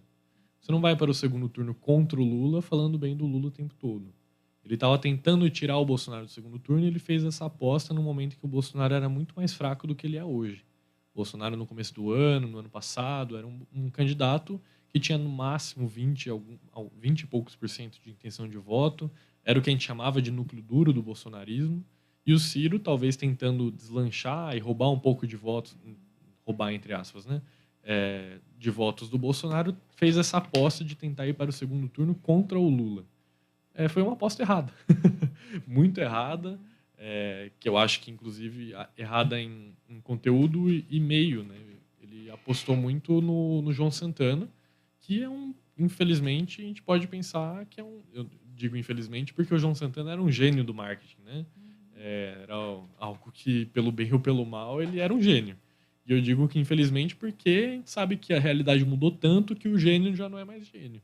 Então, o João Santana estava apostando na TV e no rádio, com uma quantidade de tempo muito menor do que os dois principais candidatos e pensando que os dois principais candidatos também fariam TV e rádio, também teriam inserção. Então, não sei qual foi a aposta do PDT no João Santana. Acho que muito se acreditou nesse mito do João Santana, né? Ele é o gênio do marketing, ele vai dar conta. Bom, não deu e muito pelo contrário, né? Foi uma campanha que seguiu até o final com uma aposta que já estava dando claros sinais de que estava errada, de que ia dar errado. Não teve uma mudança de rumo no meio da campanha, pensando nisso, pensando que a aposta estava errada. E talvez o Ciro Gomes não caia no ostracismo, mas ele já estava pretendendo se afastar da política. E talvez ele seja só aquela figura que a gente, a cada 4 anos, fica sabendo o que ele pensa, o que está pensando sobre Ele o vai virar cenário. uma Marina Silva.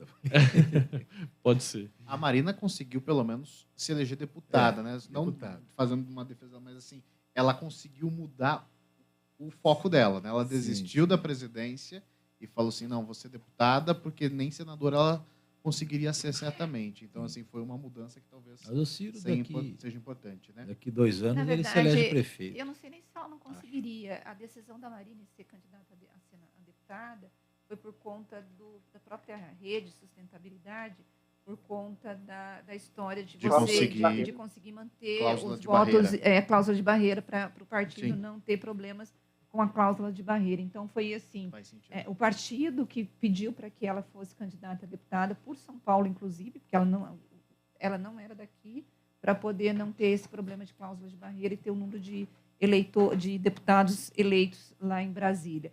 Agora, em relação a Simone Tebet. Simone Tebet, ela, no primeiro turno, ela entrou, assim, como uma candidata, brigou para ser a candidata do MDB, teve um racha, inclusive, dentro do partido, conseguiu surpreender, ela saiu maior do que ela entrou na campanha eleitoral, ela criticou Lula durante a sua jornada como candidata, mas ela decidiu apoiar o Lula e ela disse que era uma decisão por conta da democracia, daquilo que ela acreditava. A Simone Tebet, para 2026, ela é um nome forte para ser uma candidata a presidente? E como que vai ser o futuro dela? Ela conseguiu se destacar e o fato dela apoiar o Lula prejudica ela enquanto candidata ou não? Quem votou nela consegue entender esse posicionamento dela? Posso pensar um pouco alto aqui, Pode. porque eu acho que exige é um exercício, né, para a gente pensar. Eu acho que isso tudo depende do quanto o Bolsonaro vai ser forte em 2026, caso ele perca em 2022. Pensar nisso envolve entender quanto o campo não petista das eleições vai ter um espaço para poder admitir mais de um candidato. Então, ou é o Bolsonaro, e se ele for forte, talvez ele seja essa barreira ali para qualquer outra candidatura que não seja petista. Agora, o lado contrário é quem o Lula determinar, quem o PT decidir, quem for o candidato do PT, Lula, né? ou o próprio Lula, ele diz que não, mas é uma declaração, é um tweet, né? Ele disse em um tweet, não é um compromisso formal. Ele disse em outras ocasiões, mas a esquerda tem essa coisa de manter A gente candidato tem eternamente. apuração? Né? Não, eu só ia fazer um comentário Não. que no debate o Lula ele chegou a falar assim, não, quando a gente for candidato de novo, tiver um Pois debate ato novo, falho, um tal. ato falho. Perdão, Rose, vai. Vamos soltar um áudio de um ouvinte para a gente poder comentar também. Olá, bastidores do poder. Hoje aqui, vendo vocês, contente porque durante a semana eu não posso, o trabalho impede. Sou o Cláudio aqui, morando em Montemor, sou nordestino, sei que Lula será nosso próximo presidente e a Simone Tebet sai gigantesca nessa campanha e espero que Lula dê espaço para ela e com certeza ela será nossa sucessora do Lula. Pois é isso, né? O ouvinte comentando aí que a Simone saiu maior. Eu fiquei muito surpreendida com a Simone, nos posicionamentos dela. E ela entrou mesmo de cabeça na campanha do Lula, né? Fez passear, participou das caminhadas, ela pediu voto. Ela votou hoje dizendo, graças a Deus, estou do lado certo. Né? A declaração mais forte dela aí, na votação. Então, ela entrou de cabeça mesmo, e já há especulação aí, que ela vai ser ministra da Agricultura, caso o Lula vença.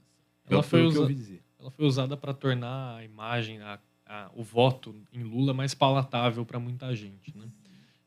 O que eu digo de pensar alto é o quanto... eu estou pensando alto aqui, não sei o quanto isso vai acontecer, né? Não é futurologia, mas o quanto a gente pode pegar alguns elementos para entender por que a Alckmin aceitou ser vice de Lula, por que a Simone Tebet aceitou entrar de cabeça na campanha do Lula, ao invés de apenas declarar voto. Ela entrou de cabeça, ela foi uma candidata que entrou e se aprofundou na agenda, ela tomou uma agenda própria, construiu uma agenda própria. A Marina também, uma adversária histórica presidencial, desde 2010, ele era uma candidata que preocupava muito, né, o PT.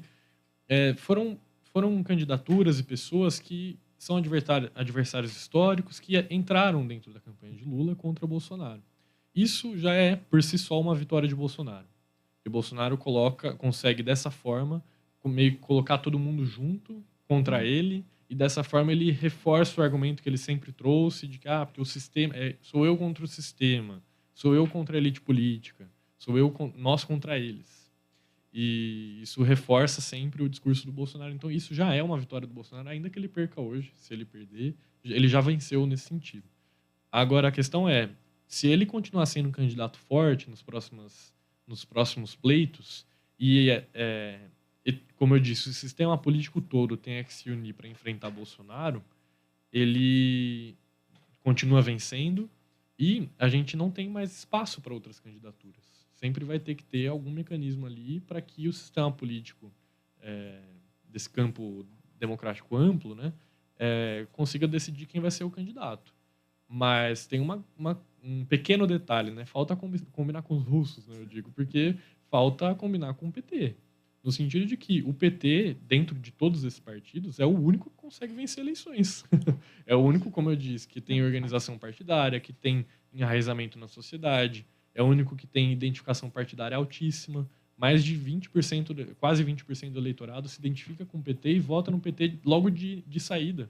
Por que o PT abriria a mão de uma candidatura presidencial que ele poderia vencer e ser o partido formador ali, partido do presidente, partido formador da coalizão, para arriscar perder, mesmo que apoie, uma candidatura de alguém que não tem força, de um partido que não se une, não apoia uma candidata. Então, acho que a gente estou pensando alto no sentido de que a gente tem que pensar se isso vai se repetir, porque se repete, a gente vai ter quase um caminho até o México ali, né? Que um partido único vence eleições sempre, mas é sempre o mesmo partido, e aí todo mundo se organiza dentro do mesmo partido, dentro do mesmo campo. Então a gente vai ter algumas coisas para pensar diante disso. Tem resultado. 47% das sessões totalizadas, temos Jair Bolsonaro com 50,39%, enquanto que Lula com 49,61%. Talvez eu peça ajuda para o Edmilson pelo seguinte: temos aí Jair Bolsonaro com 28 milhões, Lula com 27. Então, só para ele, que é o homem das contas, ele certamente vai lembrar de quanto que eles tiveram no primeiro turno, eu não lembro mesmo. Mas, vindo aqui para São Paulo, temos o Tarcísio com 57,14%, Haddad com 42,86%. O Thiago chamou atenção, inclusive, aqui comigo, que há uma redução da diferença. Ainda que pequena, começa a haver uma redução aqui do papel de Bolsonaro também aqui no estado de São Paulo. Já temos Eduardo Leite com uma importância muito grande, certamente, aí, inclusive por meio de projeções para a eleição dele. Eu não sei se a gente pode falar eleição ou reeleição, afinal ele renunciou, né? 56,22%, Onix com 43,78%. Em Pernambuco, Raquel Lira segue à frente, um ponto importante para o PSDB, ela tem 56,56%, enquanto que Marília tem 43%. E o voto desassociado, porque Lula está com 69% dos votos lá em Pernambuco. Na Bahia virou. Jerônimo está à frente agora, com 51,09%. ACM Neto com 48,91%. Ainda rodando aí pelos estados, temos Wilson Lima, praticamente eleito, aí 74% das urnas totalizadas, 57,39%.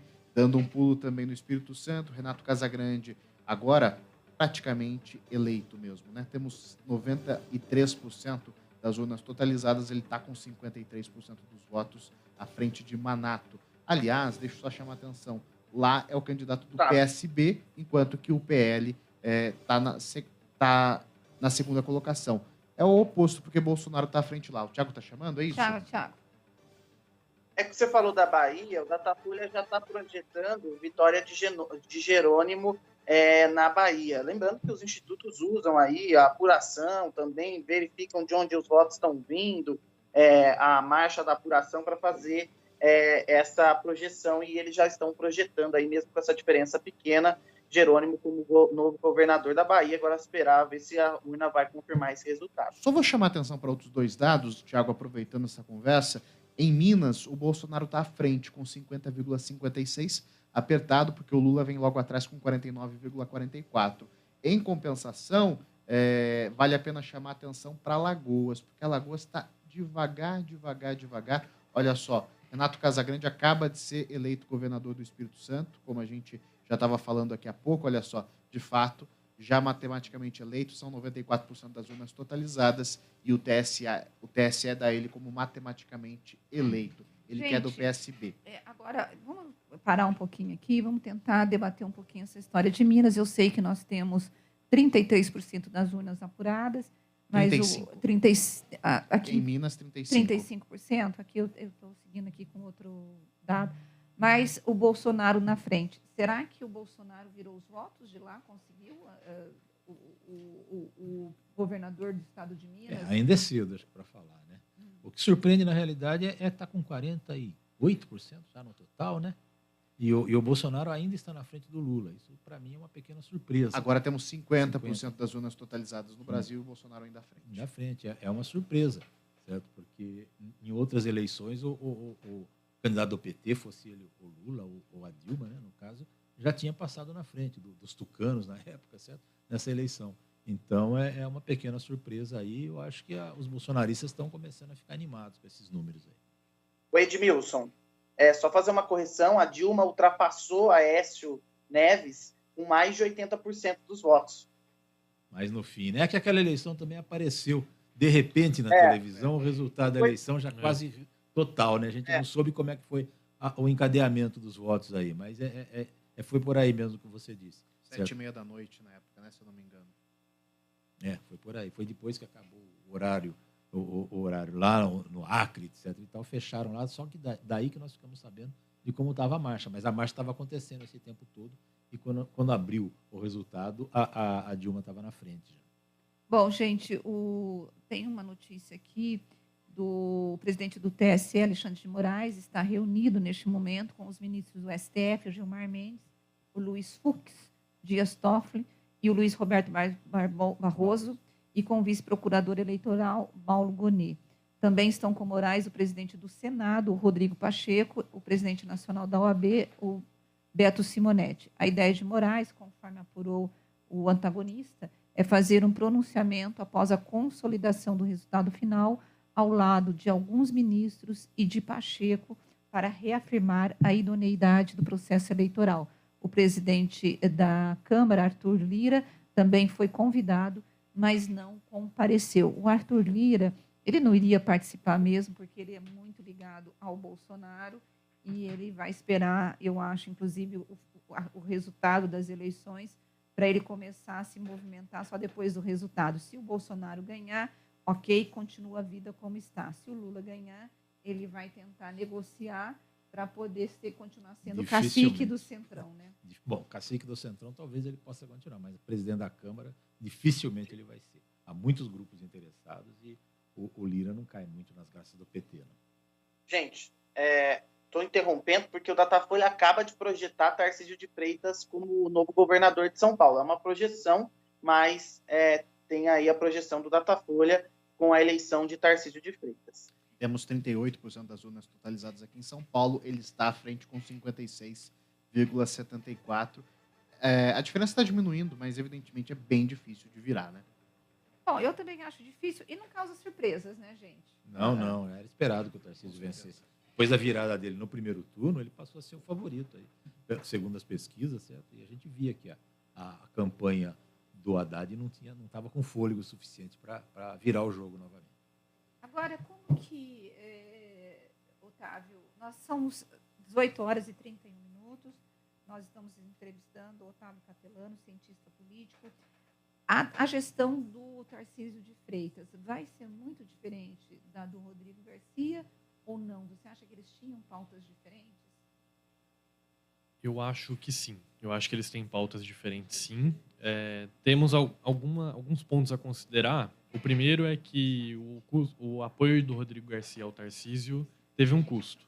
Então, muito se falou, algumas notícias de jornais confiáveis disseram que já estava se negociando, alguns aliados de Tarcísio já estavam sendo nomeados a cargos no estado de São Paulo e vice-versa. Aliados de Rodrigo Garcia e do PSDB paulista também já estavam sendo prometidos no governo do Tarcísio. Foi um apoio que custou um pouco caro, mas, ao mesmo tempo, nós temos uma outra coisa a se considerar caso o Bolsonaro perca. Caso o Bolsonaro perca, o estado de São Paulo vai ser o ápice do bolsonarismo, né, do governo bolsonarista no Brasil. Apesar de ter alguns outros governadores, mas o grande símbolo, a grande aposta do Bolsonaro vai ser em Tarcísio. E o estado de São Paulo é enorme, no sentido de que temos muitos cargos a oferecer, né? O estado de São Paulo tem muito cargo a oferecer. Então, pode ser que o bolsonarismo, todo todos os quadros bolsonaristas saiam de Brasília e venham para São Paulo. E aí teremos um Tarcísio mais engessado no que ele pode ser de diferente com relação ao Bolsonaro. Eu disse, né, agora há pouco que ele é diferente em relação ao Bolsonaro no que se refere à forma. Ele não é o candidato que vai... quando ele até é perceptível que ele fica desconfortável tentando apelar ao mesmo discurso de Bolsonaro. Mas, ao mesmo tempo, se ele tem que... Bolsonarista raiz, né? Ele é mais contido. Ele, inclusive, considerou, né, no começo da campanha, esconder Bolsonaro da campanha para não captar a rejeição de Bolsonaro. Mas se ele tiver que lotear o estado de São Paulo para cargos, para quadros bolsonaristas que saíram de Brasília caso Bolsonaro perca, ele vai ser mais engessado em relação a isso. Ele vai encher o estado de São Paulo de generais, assim, se isso acontecer. Que é o tema, aliás, da minha próxima pergunta para você. A participação das Forças Armadas, que não acontecia, né, desde o fim da ditadura, né, as Forças Armadas não se intrometeram, assim, pelo menos visivelmente nas eleições, aconteceu nessa ocasião. Foi porque eles eram aliados, porque o Bolsonaro era um ex-militar, um capitão, etc., só por isso, ou porque o pensamento bolsonarista veio ao encontro do que pensam vários generais ou militares de alta patente aí que aderiram ao governo dele? Acho que é um pouco dos dois, né? Os governos petistas investiram muito nas Forças Armadas e, em troca disso, conseguiram facilmente colocar sempre um civil como ministro da Defesa. E Bolsonaro veio um pouco para dobrar a aposta. Então, é um candidato que é militar, né, da reserva, se não me engano, é capitão da reserva. Que é um militar da reserva e se propôs a colocar os militares no governo. Bom, fala para qualquer grupo político que você vai fazer isso, vamos ver se ele não te apoia.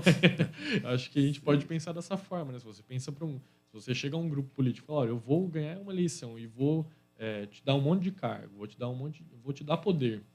Dinheiro também, né? Dinheiro, controle de orçamento, gastar mais nas Forças Armadas, inclusive tiveram escândalos aí, né? Leite condensado, Viagra, enfim. Tiveram alguns escândalos, mas isso é reflexo do quanto o Bolsonaro colocou mais ainda de dinheiro nas Forças Armadas.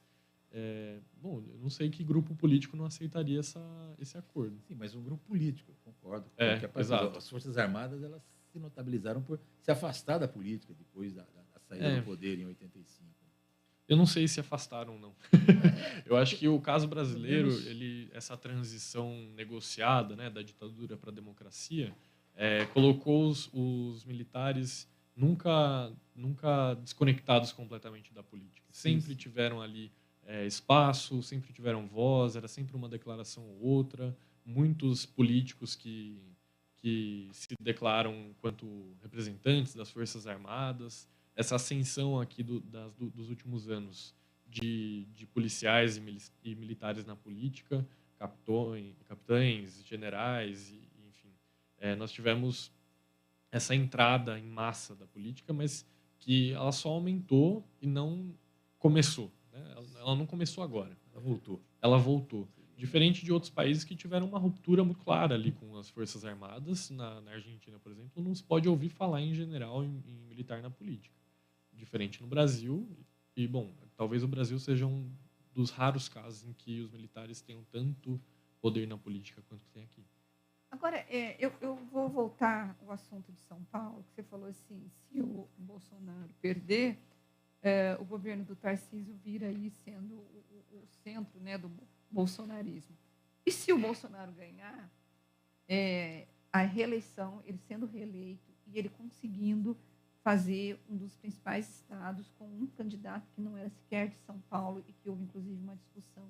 Isso traz mais força ainda para o bolsonarismo? Traz. Ele controla. É que em 2018 ele fez o voto Bolsodória ali, né? Abraçou a candidatura do Dória, mas não era seu candidato natural. Ele nem tinha força para isso, né? Para emplacar um candidato viável em 2018 para governar o estado de São Paulo. Agora ele teve e colocou quem ele quis. O Tarcísio seria senador no Mato Grosso do Sul, se eu não me engano, mas depois foi cogitado para vários governos antes do governo de São Paulo e aí, no fim, foi colocado no estado de São Paulo para disputar o cargo de governador, venceu. Isso mostra a força do bolsonarismo no Estado. Força do bolsonarismo desse voto conservador, do voto antipetista. Temos uma força clara aqui de que no Estado de São Paulo o PT não ganha. É um recado claro do eleitor paulista para o governo do Estado, é esse. E por que você acha que essa recusa do eleitor paulista em relação ao PT está mais ligada à pauta econômica ou às pautas morais? Bom, se fosse exclusivamente a pauta econômica, o eleitor paulista ia ter que pensar que o Fernando Haddad é um dos quadros mais liberais do PT, e que ele estava sendo apoiado por quadros mais liberais do que os quadros que apoiam o Tarcísio. Então, não acho que seja somente isso, não. Também não acho que seja uma questão exclusivamente moral, porque, bom, o eleitor paulista sabe bem quais são os problemas do Estado. Então, não convence aquela conversa de que o grande problema das escolas de São Paulo é a obrigatoriedade do cartão de vacinação. O eleitor paulista sabe que as escolas têm muito mais problemas do que isso. Isso é famoso aqui, né? A gente sabe muito bem que o problema das escolas é a falta de financiamento, as escolas estaduais não têm professores, os professores são muito mal pagos.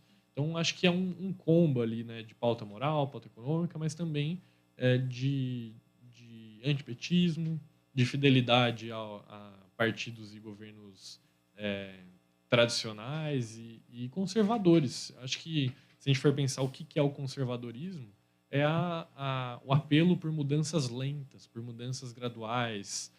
O conservadorismo é isso. No sentido original da palavra do que é o conservadorismo, do que é o pensamento político conservador, o eleitor paulista busca mudanças lentas. Agora, o que o Brasil, dessa direita, né, e a gente descobriu a direita em 2018, porque até então a gente sabia de uma direita, mas a gente só percebeu essa direita assim, chegando ao poder, se manifestando com muito mais contundências com a eleição do Bolsonaro, porque 6 meses antes do Bolsonaro se eleger, ninguém sequer dava credibilidade que o Bolsonaro pudesse conseguir vir a ser presidente da República. No Brasil, a gente atribui isso à questão da corrupção do PT e ao antipetismo, e foi constatado, inclusive, que não quero o PT, vou no antipetismo, elegeu o Bolsonaro. Mas no mundo também, a gente observou que há uma tendência de governos de direita. Isso é um ciclo, quando você olha para a sociologia, quando você olha para a ciência política, nós estamos vivendo um mundo mais conservador? Temos ciclos, inclusive as democratizações, quase todas aconteceram em ondas. A gente fala da primeira, segunda, terceira, o Brasil faz parte dessa terceira onda de democratizações, a gente está até passando por uma quarta. E da mesma forma, o ciclo dos governos de esquerda na América Latina, depois a reação da direita, agora temos o ciclo de governos de esquerda, mas mais ao centro do que eram antes. Então, a gente tem realmente tendências e ciclos, e o Bolsonaro fez parte de uma tendência maior, que começou com Trump, com a saída do Reino Unido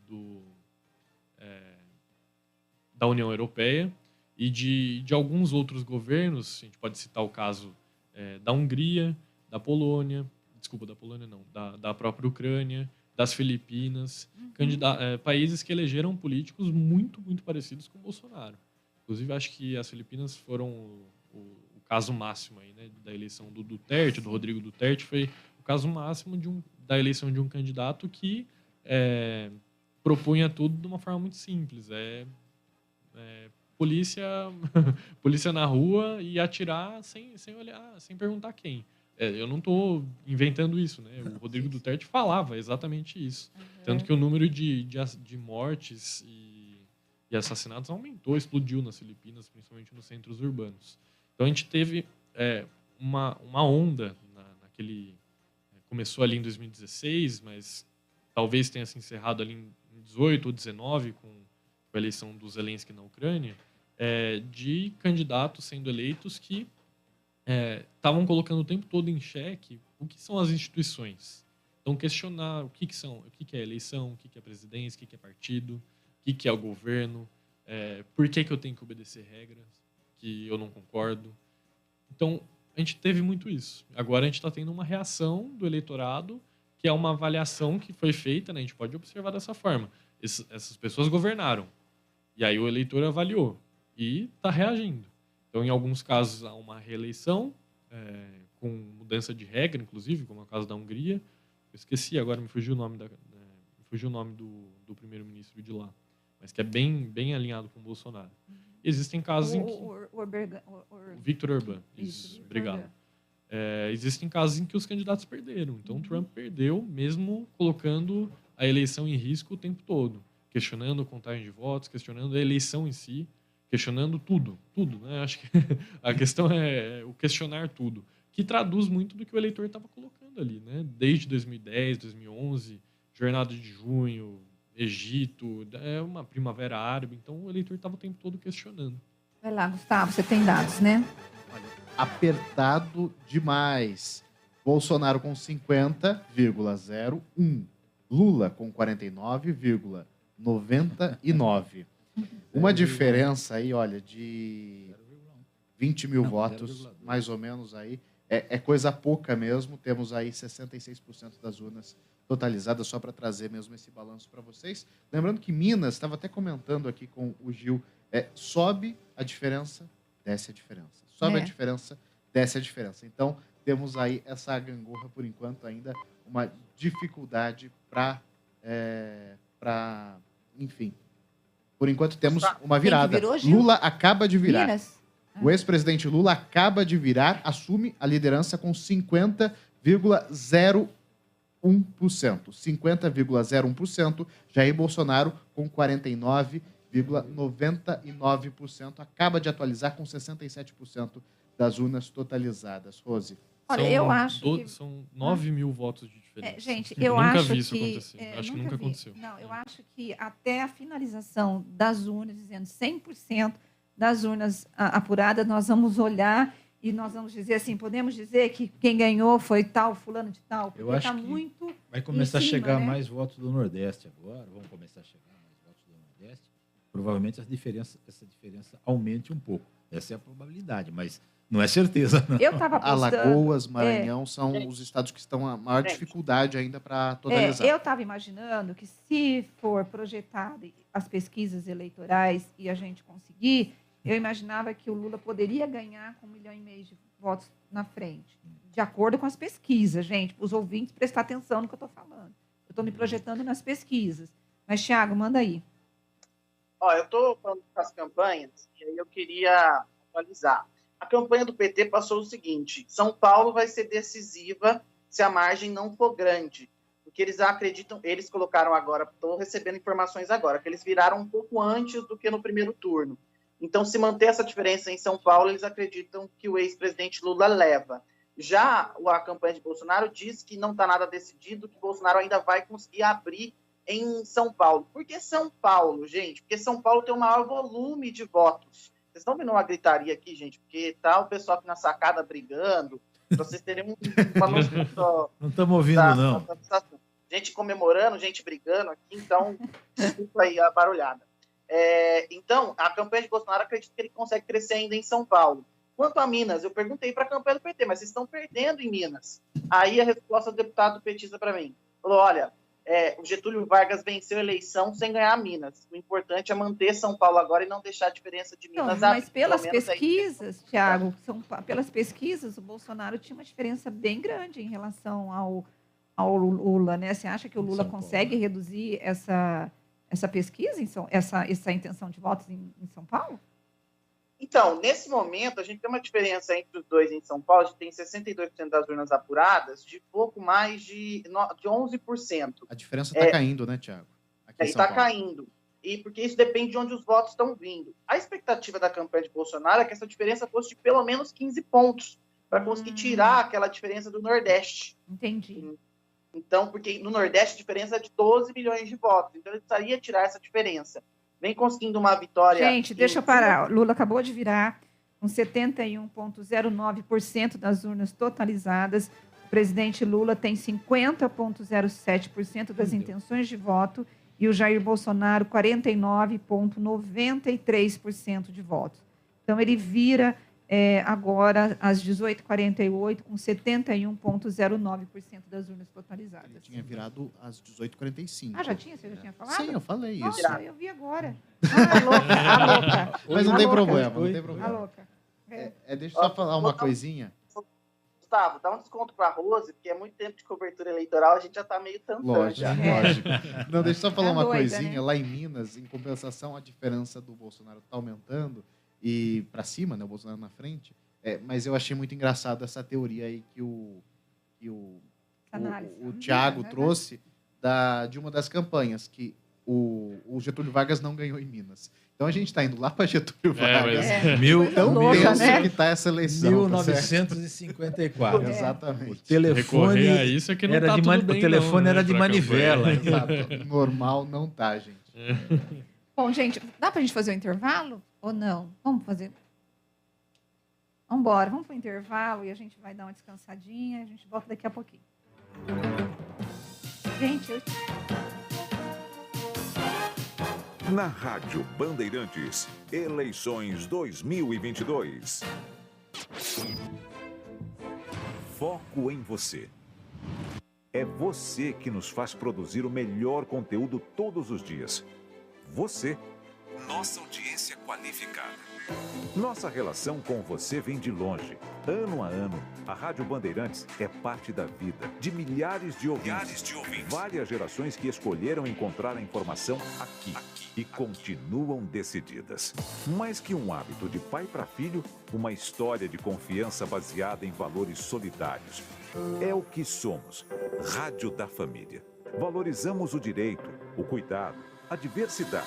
Somos e queremos ser relevantes no seu dia. Estamos e buscamos sempre estar presentes onde te interessa. Sempre inquietos e nunca desanimamos. Com responsabilidade e usando toda a tecnologia disponível, trabalhamos para fazer a Bandeirantes diariamente necessária, abrangente, essencial. Somos a Rádio Bandeirantes. Jornalismo independente e cobertura esportiva de ponta. Rádio Bandeirantes. Você também pode ouvir a Rádio Bandeirantes no seu smartphone ou tablet, pelo aplicativo Band Rádios. E não é só Bandeirantes, tem todas as rádios do Grupo Bandeirantes. Se você é usuário do sistema Android, é só acessar a Play Store. Ou então, a Apple Store, se você tiver um iPhone ou iPad. Vai lá, o aplicativo é gratuito. Band Rádios, todas as rádios do Grupo Bandeirantes, em qualquer lugar do mundo, ao alcance da sua mão. Comunicando para transformar. Jornalismo com responsabilidade. Rádio Bandeirantes. Sente o peso. RP Bandeirantes, uma rádio que tem história. Os principais profissionais da comunicação no Brasil estiveram e estão à frente desse potente microfone. Temos lastro e continuamos avançando, abrindo espaço para as novas gerações, revelando talentos. Entre o jornalismo analítico, investigativo, de opinião, de prestação de serviço, ficamos com tudo. Equilíbrio e precisão ao reportar os fatos. Cobertura esportiva balanceada entre o de boa e o debate. Cobertura jornalística que só pende para um lado, o seu. Sente o peso. No comparativo, a Bandeirantes desequilibra. Rádio Bandeirantes. Fechada com você. Fechada com a verdade. Quem gosta de esporte, de futebol, gosta mesmo é do domingo. Domingo Esportivo Bandeirantes, sempre a partir das 9 da manhã. Domingo Esportivo Bandeirantes. Pioneirismo e inovação. Microfone sempre aberto para sua participação. Rádio Bandeirantes. De segunda a sábado, Brasil Urgente junto com você para dizer o que precisa ser dito. Jornalismo de opinião sem meias palavras. De segunda a sábado às 4h15 da tarde. Brasil Urgente. Integrando o país através da notícia. Transmissão digital via satélite, via internet. Rádio Bandeirantes. Olá, ouvinte da Rádio Bandeirantes, aqui quem fala é Walter Sena. Eu estou aqui para convidar você para acompanhar as principais notícias do dia no Band Cidade. De segunda a sexta, às 10:07 da noite, logo depois do Datena. E você pode também participar com informações em flagrantes do seu bairro, da sua rua. Mande seu vídeo, mande sua fotografia. O WhatsApp da Band é o 19991969255. Anote aí, 991969255. Informação com credibilidade, marca registrada do Grupo Bandeirantes. Portanto, não perca o Band Cidade às 10:07 da noite. Até lá!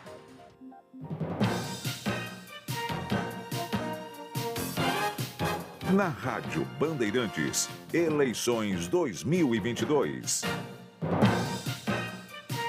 São 18 horas e 54 minutos. Nós estamos de volta com Bastidores do Poder, nesta edição especial de cobertura das eleições.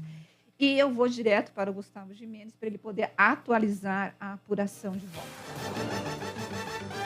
Temos 76% das sessões totalizadas e o ex-presidente Lula ele abriu uma margem um pouco maior, ele tem agora 50,21%, Jair Bolsonaro com 49,73%. E aqui, a tendência que o Thiago trouxe para a gente de informações das campanhas, exatamente, o Bolsonaro está tendo uma redução. É pequena essa redução de diferença em São Paulo, que agora ele está com 55,94%, o Lula com 44,06%.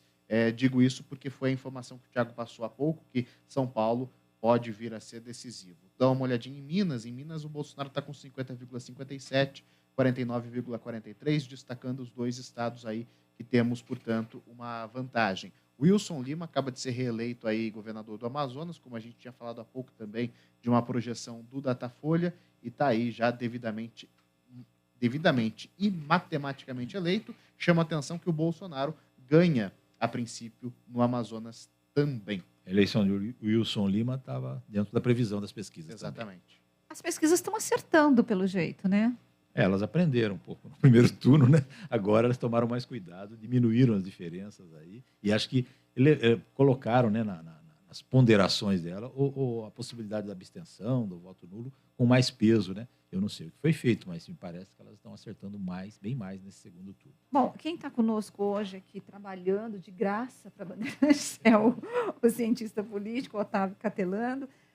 Nessa eleição, nós tivemos algumas situações, assim, nós tivemos a questão das igrejas, que foi algo que chamou muita atenção em relação à campanha eleitoral, essa guerra santa, as igrejas participando ativamente de uma campanha política. Para os próximos anos, ou pelo menos quem ganhar, se for o Bolsonaro, obviamente, ele vai acabar fortalecendo essa relação com as igrejas, mas se o Lula ganhar, qual que você acha que a esquerda vai conseguir abrir um canal de comunicação com esse público, ou a igreja vai se materializar como um partido, vou chamar partido entre aspas, de oposição ao governo Lula? Olha, Rose, eu acho que as tentativas da esquerda de conversar com os evangélicos sempre partem de cima para baixo. Então, muitas vezes, estamos conversando com os evangélicos. Com quem? Com o pastor Henrique Vieira. Pronto, que é do PSOL, inclusive, né? Então, assim, não diz nada. Sempre tentar por cima, por figuras já conhecidas, enquanto a direita tem uma relação quase... umbilical, né? Isso, era essa palavra que eu queria buscar. Eu ia demorar para achar. É uma relação umbilical, sempre tentando... por baixo, é sempre o dia a dia, tá no dia a dia. Então, o que Dilma tentou fazer em 2014, principalmente, foi tentar ter uma relação bem palatável ali, principalmente com a Igreja Universal do Reino de Deus, tendo essa relação próxima com Edir Macedo, visitando a inauguração do Templo de Salomão, soltando frases, né, que agradavam o povo evangélico, mas também foi uma tentativa de cima para baixo, quase pareceu de sucesso naquele momento, mas não foi mantida, não foi nutrida, não teve continuidade.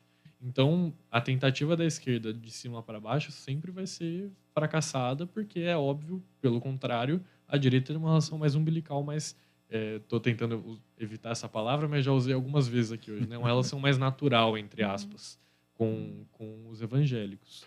E a gente tem que colocar em vista que, bom, Lula vai pior entre os evangélicos, os petistas, os candidatos à esquerda têm desempenhos piores entre os evangélicos.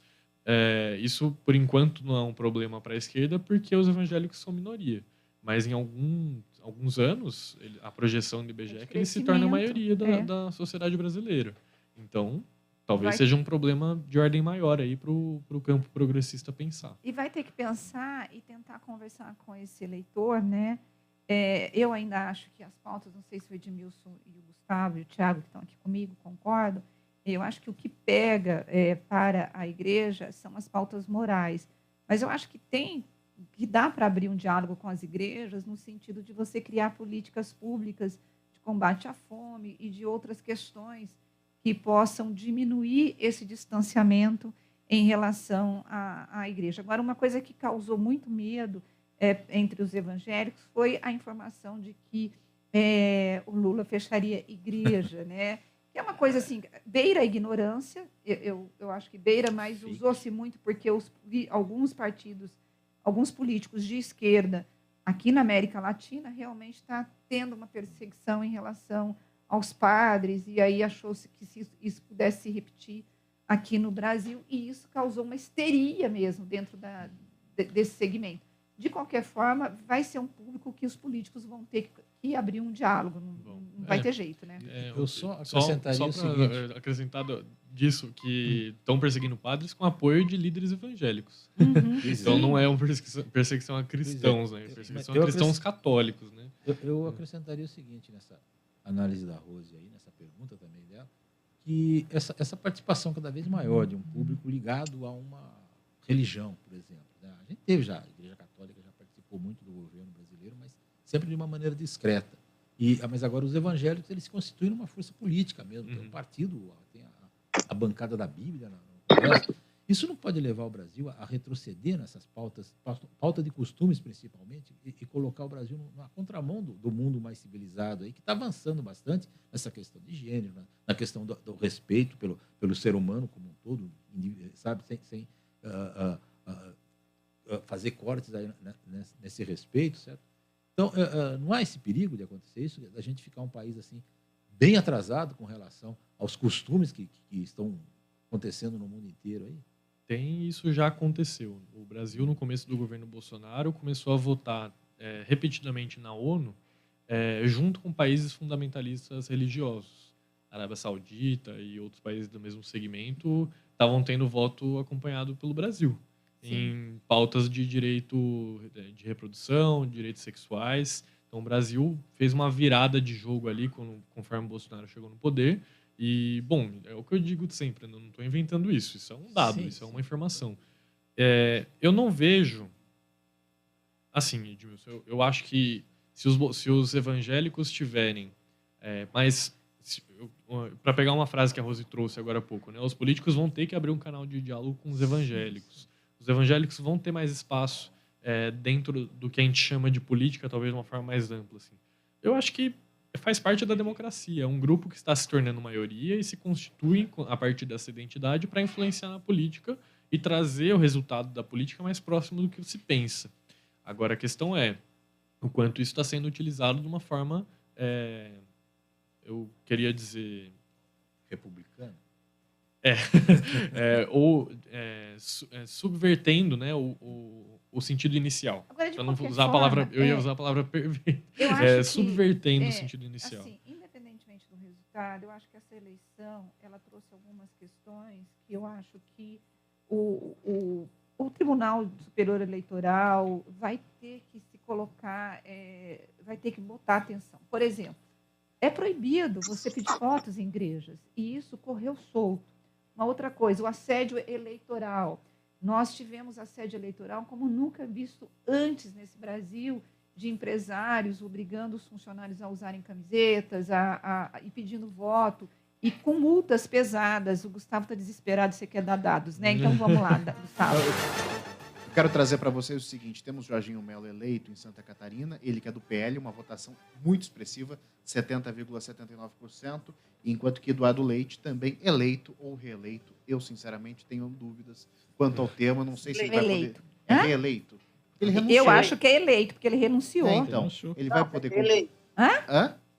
Eleito, ele não pode concorrer novamente. Não pode, então beleza. Ele está com 57,12%, devidamente reeleito. Isso é matematicamente mesmo, tá? 91% das urnas apuradas por lá e o Bolsonaro está à frente. Só aproveitando, já que a vinhetinha tocou, vou falar mais um pouquinho sobre Minas.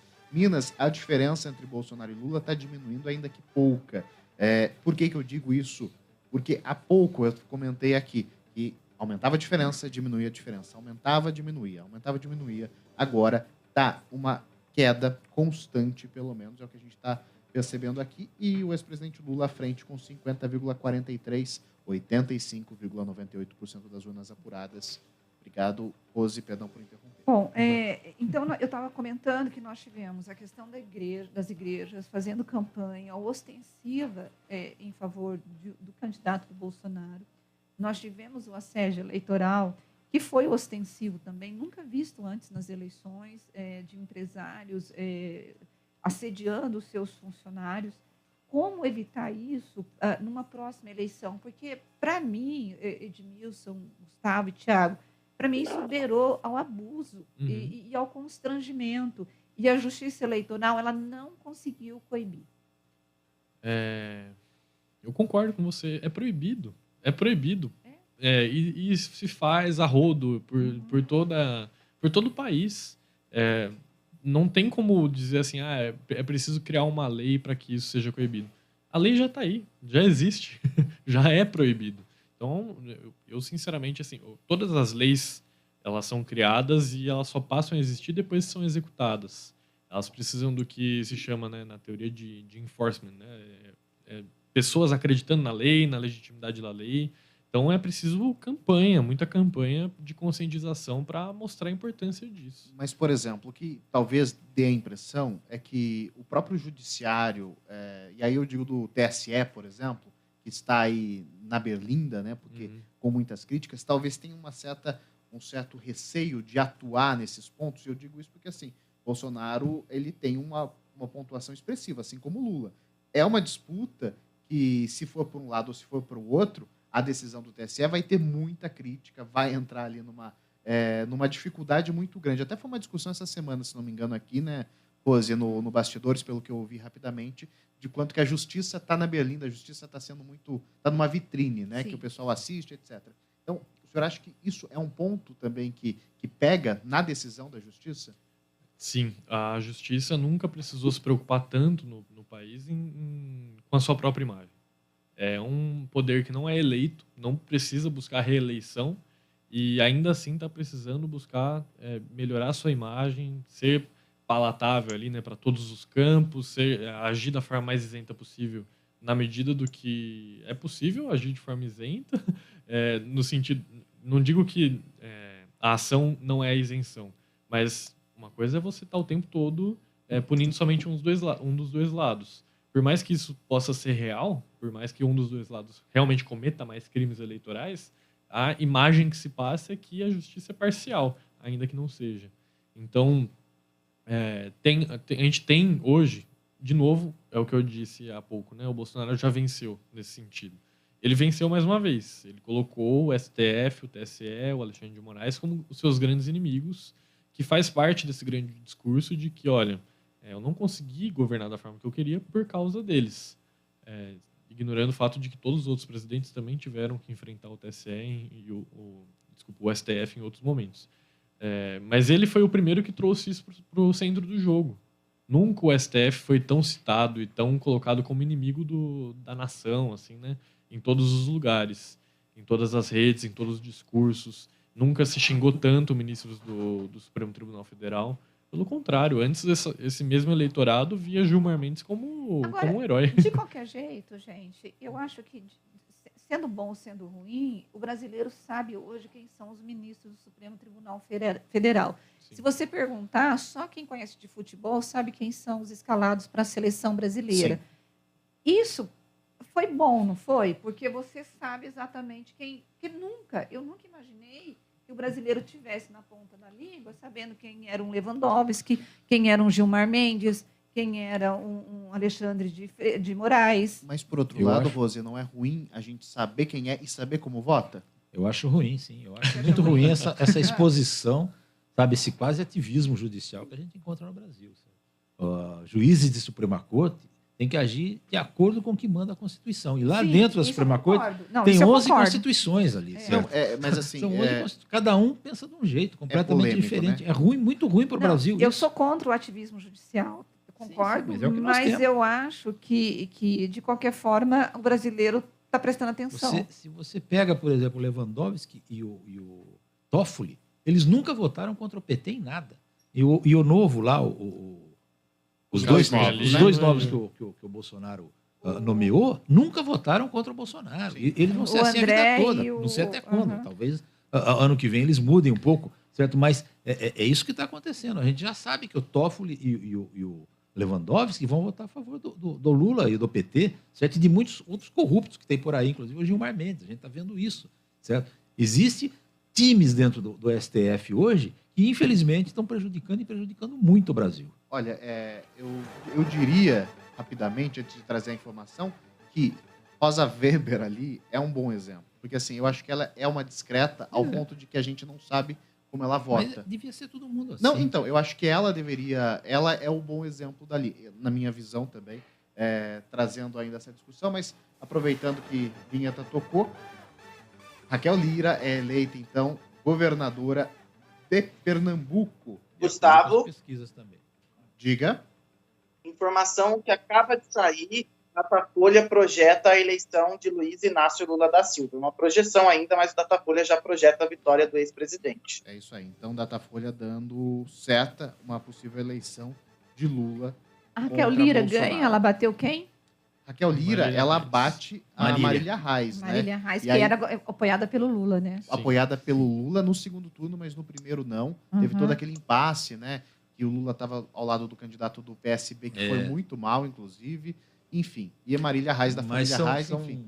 Ali é bem regionalizada essa eleição. Exatamente. São duas famílias tradicionalíssimas na política pernambucana, donas de muitas usinas por lá, de muito dinheiro. Aliás, não só elas duas, né? Como acho que os 5 colocados ali na disputa, acho que até viralizou um meme da Renata Lopretti. Ali todo mundo era primo de alguém, irmão de alguém, sobrinho de alguém. Então, assim, tinha uma... Pernambuco é um feudo dos usineiros. Então, hoje. a gente tem que olhar ali com olhares cautelosos.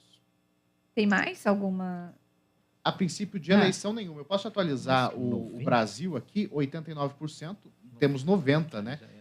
Já por cento. Lula com 50,54%, Bolsonaro com 49,46%. Vou dar uma olhada em Minas. Agora, eu queria somar. Pode falar. É muito pequeno. Fala, Thiago. Não, queria chamar a atenção, porque a gente está falando dos votos válidos, mas da abstenção, votos nulos e brancos, a gente já tem um avançado. E eu estava dando uma olhada aqui. Olha só, a gente tem aí de abstenção em torno de 20,51%. Uma abstenção dentro da média. A gente tem aí 3,15% de nulos e 1,42% de brancos, mostrando aí uma tendência do primeiro turno. Então a gente vê que realmente, aparentemente, é preciso aguardar o fim da apuração, realmente as operações da PRF não surtiram efeito. Mas, independentemente de quem for presidente, quem for eleito, é preciso investigar esse caso para que não se repita em outras eleições. Porque se a moda pega, daqui a pouco você vai ficar com uma arma na frente da casa do eleitor falando, você vai votar em quem? Se você for votar no candidato da situação, você pode ir. Se você é oposição, não pode. Ou correndo atrás de eleitor armado. Pois é, que é um perigo, né? Meu Deus. Ainda bem que Campinas foi tranquilo, gente. Eu votei, cheguei no meu colégio, não sei vocês, estava uma calmaria. Eu votei ali no Taquaral, no Alberto Nascimento. Cheguei lá por volta das 9h30 da manhã, mais ou menos. E o que eu vi muito de diferente foi a quantidade enorme de camisas amarelas, né? Todas de campanha do Bolsonaro. E não vi nenhuma sequer do PT. Eu acho que o eleitor está com medo. Pode ser, porque... Eu acho, com medo de violência mesmo. Mas eu acho que o bairro classe média, acho que o Bolsonaro dominou mesmo. Olha, Mas eu acho que é um fato. pouco de medo, porque eu acho que a história da Carla Zambelli ontem, quem viu aquilo, gente, ficou extremamente assustado e com medo só de você usar uma roupa vermelha ali, você poder ser confrontado. Eles foram até orientados, talvez, os eleitores do PT, em grupos sociais. Aí, olha, não vamos Eles falaram provocar para usar ninguém. branco, né? Não vamos usar branco, não vamos provocar ninguém, certo? E no primeiro turno eu cheguei a ver pessoas com roupa do PT. Mas agora nenhuma. Eu fiquei procurando, olhando e tal. Fui a pé, né? Tava São a pé Paulo já decidiu ou ainda não? Ainda não tem decisão, Rose. É triste o São Paulo ser assim tão lento, né? Ser um dos estados importantes, mas olha, 88,42%. Temos o Tarcísio à frente, evidentemente, provavelmente eleito, como o Datafolha já projetou, mas ainda sem estar matematicamente eleito, como o TSE costuma colocar, que ele está com 55,43%, Fernando Haddad 44,57%. Aí eu aciono quem? O nosso homem das pesquisas. Está dentro das pesquisas, Edmilson? Tá. O Haddad, né? Esperava-se, eu particularmente esperava até uma vitória maior do Tarcísio do que está sendo. Se o Lula ganhar, de fato, o que vocês imaginam amanhã? Vocês acham que pode ter violência? Bolsonaro... Oi. Só comentando isso que o Edmilson falou, da diferença maior, não é só ele que esperava, não. O partido de Tarcísio, ele foi eleito, então eles estão comemorando, mas o partido de Tarcísio e Jair Bolsonaro também esperavam uma diferença maior em São Paulo. Nesse momento está a menos de 10 pontos e surpreendeu negativamente. Estou falando aqui com um deputado do Centrão, que faz parte da campanha bolsonarista, que eles estão bem decepcionados com o desempenho de Bolsonaro. E aí eu perguntei para ele, por que vocês acham que ele foi mal? Eles acreditam que o evento Carla Zambelli ontem pode ter, eu estou falando mal, ele venceu 55%, está vencendo 55%, mais mal na avaliação deles. O evento Carla Zambelli pode ter afetado a eleição aqui em São Paulo. Ou seja, os próprios bolsonaristas acabaram ajudando, sendo cabo eleitoral do Lula. Né? Eu acho que o Bob Jefferson e a Carla Zambelli pode ter assustado aquele eleitor mais moderado, que estava indeciso. Que não se pronuncia, né, nas redes. E se essa culpa chegar aí mesmo, aos partidários do Bolsonaro, a cúpula do Bolsonaro estiver dizendo que ela tem culpa nessa história aí, ela vai ficar em maus lençóis, porque há pedidos de cassação do mandato dela. E sem a defesa do Centrão, por exemplo, ela pode ser cassada, inclusive, certo? Até pela justiça eleitoral também. Bom, é isso. Olha, a gente tem... Bom, agora, em relação a Lula ganhando o Otávio, você acha que ele vai investir? Porque, assim, ele também, se ele pegar um país aí, ele tem uma questão da desconfiança do brasileiro por conta da corrupção e da denúncia em relação à corrupção, né? Aí ele tem uma questão da economia e todas as promessas que foram feitas e que não foram poucas, e não há dinheiro para poder cobrir isso. Não vai ser um governo fácil, né? Não vai. Eu acho que o primeiro grande desafio vai ser lidar com as contas estouradas. Então, eu não sou economista, não falo isso como especialista, mas a partir de várias análises de vários economistas de correntes diferentes de pensamento, é consenso de que as contas foram estouradas, os preços que a gente tem hoje são todos artificiais, queda de preço de gasolina, queda de preço de combustíveis no geral, de alimentos, são preços artificiais e que vão estourar aparentemente logo após a eleição, ou vamos ver até quando o Bolsonaro vai segurar as contas, caso ele perca, né? Agora, caso ele vença, o problema que ele vai ter que lidar com o problema que ele mesmo criou. Mas em caso de vitória do Lula, para além desse primeiro problema, o grande problema, eu acho que o grande desafio, caso ele seja eleito, vai ser agradar toda a coalizão que ele vai formar.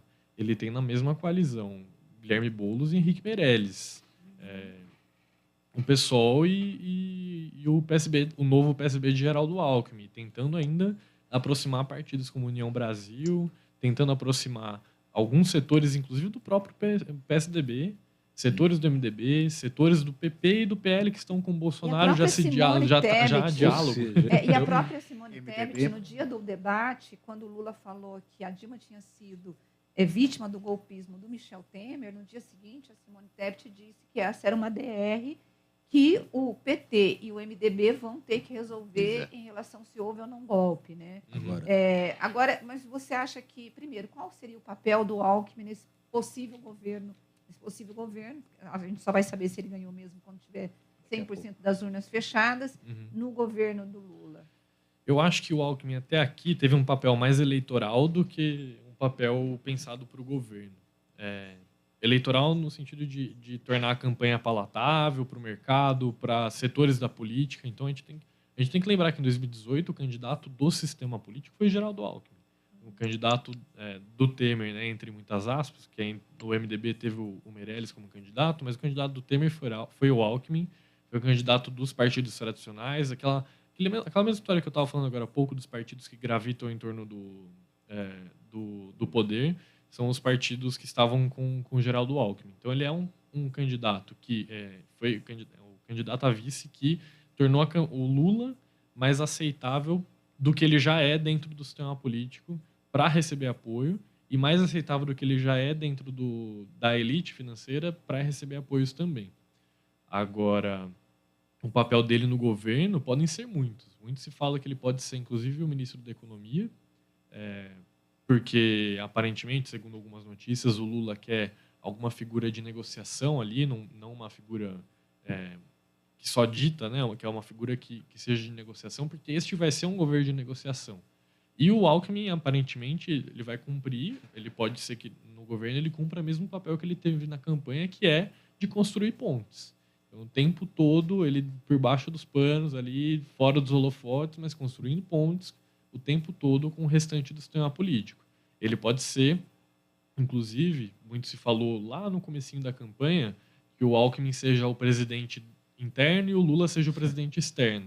O Lula viaja o mundo todo buscando mercado, buscando reconstruir relações diplomáticas. Difícil, talvez, porque PT não aceita. PT gosta do poder, né? O PT gosta do poder também, né? Pelas alianças todas que partido não gosta, né?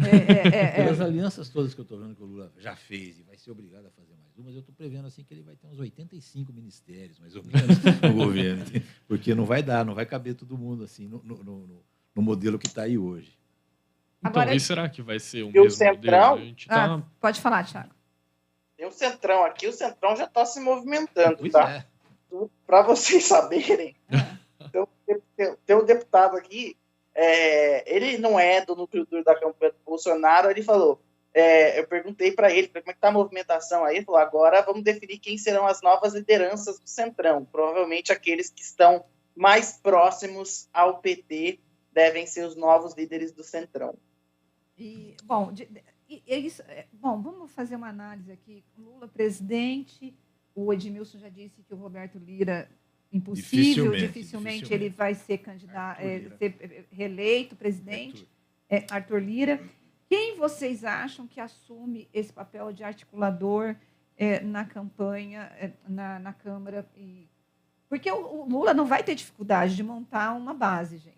Eu sei que você tem ali, tudo para ele. Você tem houve uma ampliação dos deputados conservadores eleitos, mas quando ganha o candidato e eles vão ele faz o apoio, você já organiza ali o apoio e está tudo bem. Eu acho que o Lula não terá dificuldade, né, de montar uma ampla maioria, né? Não vai ter, porque ele vai ter a caneta. Então isso é definidor não só no Brasil, no mundo todo, né? O partido que vence é o partido que forma a coalizão porque ele tem a caneta em mãos. É ele que vai executar o orçamento ou não. Acho que a questão da formação de maioria do Lula vai ser o quanto a gente vai voltar ao sistema anterior, o quanto a coalizão vai ser tão estável quanto era anteriormente. Talvez esse não seja mais o modelo que a gente consegue, que o sistema político consegue manter hoje. Talvez o Bolsonaro ele veio e teve sucesso nisso, ele nunca escondeu isso, né? Não estou pondo palavras na boca dele, pelo contrário, ele disse que a ideia dele era desconstruir tudo. Uma das coisas que ele melhor fez foi desconstruir o presidencialismo de coalizão, pensando no que era o presidencialismo de coalizão. O presidencialismo de coalizão, infelizmente, se tornou o bode expiatório ali, né? Mas o problema é a corrupção. A coalizão é a forma de funcionamento de governos no mundo inteiro. No mundo inteirinho. Qualquer sistema que tenha mais de 2 partidos precisa formar coalizões. Sim. E como se forma coalizões? negociando políticas públicas. Como se negocia políticas públicas? Olha, você vai comandar a pasta da saúde, mas eu preciso dos seus votos em troca porque eu vou comandar a pasta do trabalho. E aí a gente consegue achar entre os nossos dois partidos um ponto em comum nas duas pautas e a gente vota junto nas duas pautas. Bom, isso é a democracia. Isso funciona muito bem, evidentemente, Sim. certo? Quando as duas partes são honestas, né? Sim, exatamente.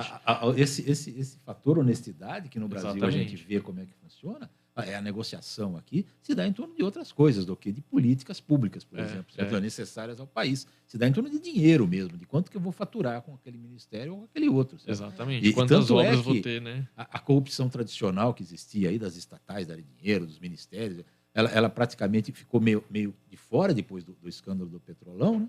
E no governo Bolsonaro eles se renovaram, inventaram orçamento secreto, que é uma forma de corrupção descarada também, certo? Mas eles se viraram, eles inovaram nesse aspecto. Certo? Inovaram Então, porque não foi feita coalizão, né? Pois é, então. Abandonou a coalizão. Mas se a coalizão tivesse feito, os ministérios do Bolsonaro estariam distribuídos para todos eles por aí, certo? E eu acho que a farra ia ser a mesma, infelizmente. Tarcísio de Freitas acaba de ser eleito governador do estado de São Paulo com 55,34% dos votos. Fernando Haddad, do PT, com 44,66%. Foi aí em segundo lugar. Certamente agora vai ter também... vai procurar um ministério, né? Provavelmente. Eu acho que... Será que ele vai ser o próximo ministro da Educação, gente? Muito provavelmente, né? Ele é um nome, inclusive, cogitado para a economia. Ele é um político liberal dentro do PT. O mais tucano entre os petistas, como dizia talvez o Thiago. Sim. Professor do INSPER, inclusive, né? Da USP e do INSPER ao mesmo tempo, ele tem esse perfil que o Lula busca de um negociador e que não desagrada tanto ao mercado, né? Diferente, por exemplo, do que estava se cogitando de Mercadante, enfim, e de outros nomes, mas do núcleo duro do PT. O Haddad, é bom ressaltar, ele dentro do PT, o PT tem correntes. Sim. O Haddad não é da mesma corrente que o Lula, por exemplo. Ele é oposição ao Lula dentro do PT. Ele é da mensagem ao partido, enquanto o Lula é da majoritária, que é construindo um novo Brasil. Na hora da eleição, quando se fala para o público, para fora, estão juntos, lógico, é o mesmo partido, mas lá dentro pouca gente sabe dessas correntes que existem dentro do PT, né? São brigas homéricas dentro a terceira internacional, a segunda, aquela coisa toda, ele sai muita briga lá dentro, mas só que eles são disciplinados. Na hora de pedir o voto, eles vão tudo junto, certo? E fazem o trabalho que deve ser feito, né? Mas lá dentro o bicho pega. Bom, nosso ouvinte aqui, o José Francisco Cavalcante, está comemorando já a possível eleição do Lula e eu achei engraçado que ele falou assim, glória a Deus, ou seja, ou ele é evangélico e é um dos poucos evangélicos que votaram no Lula, né? Pois pode Mas está ser. celebrando aqui a eleição do Lula. Gente, mercado amanhã. Eu estava vendo a Juliana, que é a nossa comentarista de economia, ela falou assim, o que a gente tem é uma coisa bem óbvia. Se o Bolsonaro ganhar, o mercado deve responder positivamente. E se o Lula ganhar, o mercado deve responder negativamente. Vocês acham que vai ser por aí ou vocês acham que o mercado logo vai se adequar? Vou comprar dólar amanhã.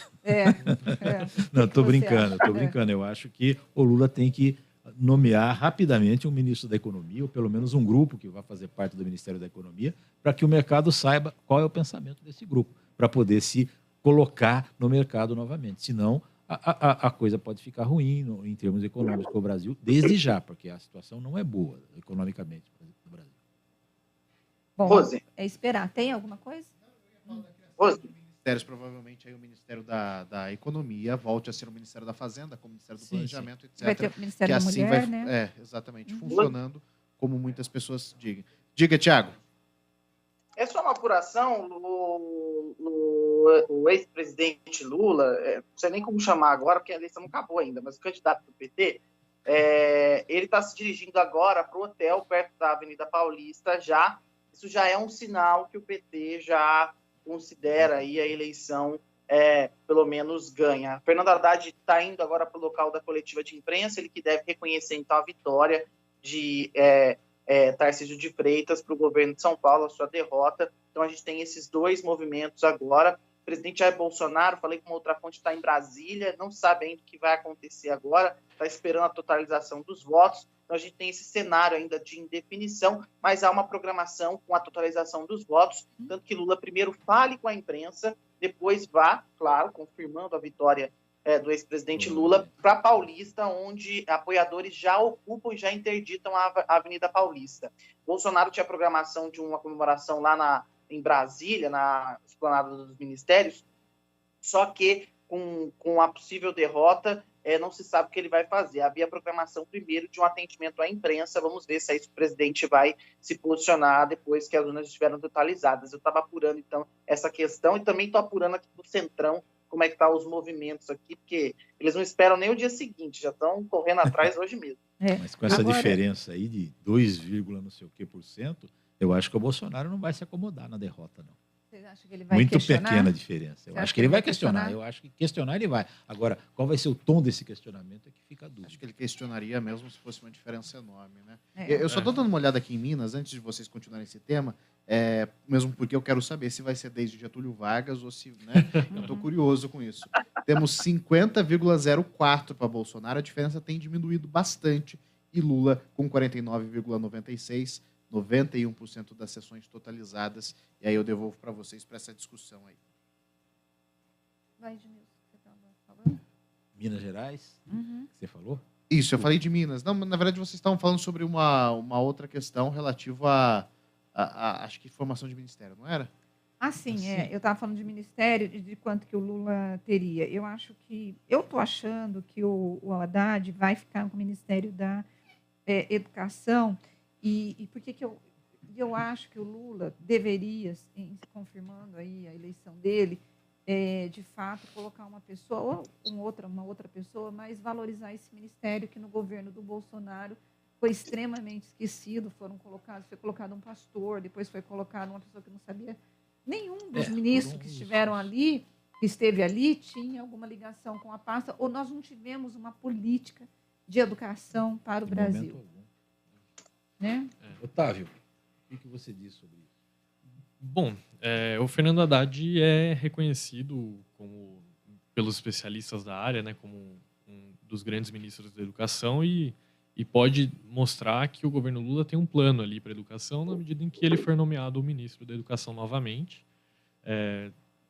E voltando, né, a como foi a educação no governo Bolsonaro, foi primeiro o Vélez, né, eu nem lembro o nome inteiro dele, mas que caiu ali depois de alguns atritos com a Tabata, logo em seguida foi cogitado um nome, não foi nomeado, depois o Weintraub ficou um tempão, né, ficou bastante tempo como ministro, depois caiu e não se sabe até hoje se ele rompeu ou não com o bolsonarismo, só não tem outro lado para migrar, mas assim, é uma demonstração clara de que a educação no governo Bolsonaro nunca foi a grande prioridade do governo.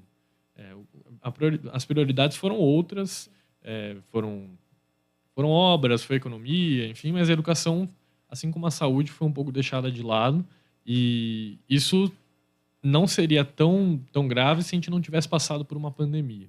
Então, o governo não teve um plano de enfrentamento claro, não criou um plano de enfrentamento claro com a sociedade. Então, esse tipo de situação, como a pandemia, que exige que um governo traga a sociedade para junto de si para poder construir um plano de enfrentamento às sequelas da pandemia.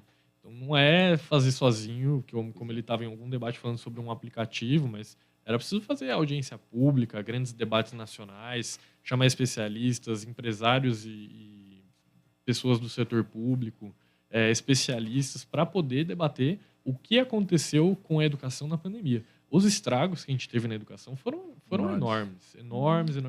Vai ter que ter dinheiro para investir. E aí a deixa... recuperação. Esse é o grande desafio do próximo governo. Sim, e a deixa é fazer o que o Lula não fez nos 2 primeiros governos, que foi investir em educação básica, né? Também. Esse daí é um ponto, acho que é crucial e é o importante agora. Não basta o Fundeb. É preciso muito mais, além do que o Fundeb, que é esse repasse direto a cada município. É preciso muito mais do que isso. Agora, gente... Vou dar uma informação aqui que eu recebi de um ouvinte, que Campinas tem ruas aí, por aí, perto do centro e tal, que já estão comemorando por aí. Fogos de artifício eu estou ouvindo daqui. Um movimento muito grande e tal. Talvez sejam os petistas, né, que estão saindo saindo do esconderijo que eles estavam aí, certo? Para comemorar essa quase já feita, Mas eu não né? sei Decidida a vitória do eu Lula. tenho um pouco de medo, sabia? Dessa coisa do povo ir pra rua. Pois é, mas não comemorar sei se é uma boa tudo hora, bem, né? vamos, comemorem, certo? Agora, eu espero que seja tudo civilizado, né? Só falando rapidamente, Thiago, do Jerônimo. Jerônimo é eleito governador também da Bahia. Ele que, a princípio, né, a Semineto estava na frente, ganharia no primeiro turno, uma virada significativa. Jerônimo que não foi em nenhum debate, foi muito criticado por isso e conseguiu a eleição aí com 52,54%. Apertado? Sim, apertado. A pesquisa dava 51% para ele e 49% para a Semineto. Então, a pesquisa acertou também. Exatamente, dentro da margem. Tiago, você tem alguma informação de bastidores para nós? Tô atualizando aqui pelo seguinte, agora está tendo uma movimentação exatamente na campanha de Bolsonaro para saber o que vai ser feito. O núcleo duro ainda não, isso não sou eu que estou falando, é uma fonte que me passou, ainda não aceitou muito bem, não digeriu muito bem esse resultado. O Centrão já, que é ali o PL em si, já reconhece a vitória de Luiz Inácio Lula da Silva, e agora há uma dúvida do que vai acontecer, qual vai ser a postura do presidente. Essa é o que acontece nesse momento aqui, essa dúvida do que vai ocorrer. Vocês estão ouvindo gritaria aqui, é porque aqui também está uma gritaria muito grande. Eu moro na Vila Andrade, aqui em São Paulo, que é o distrito ao lado do Morumbi, é onde fica ao lado de Paraisópolis, tem muitas comunidades. Então, aqui tem uma divisão clara de eleitores. Então, às vezes as pessoas ficam meio exaltadas aqui nas sacadas, entre as comunidades. Então, não liga não, tá, gente? Tá conseguindo ouvir, viu, Thiago? É o barulho, né? O barulho nós estamos ouvindo, não. Fique tranquilo. É que eu fechei a janela aqui, eu tô morrendo de calor, mas eu fechei a janela. Ai, coitado.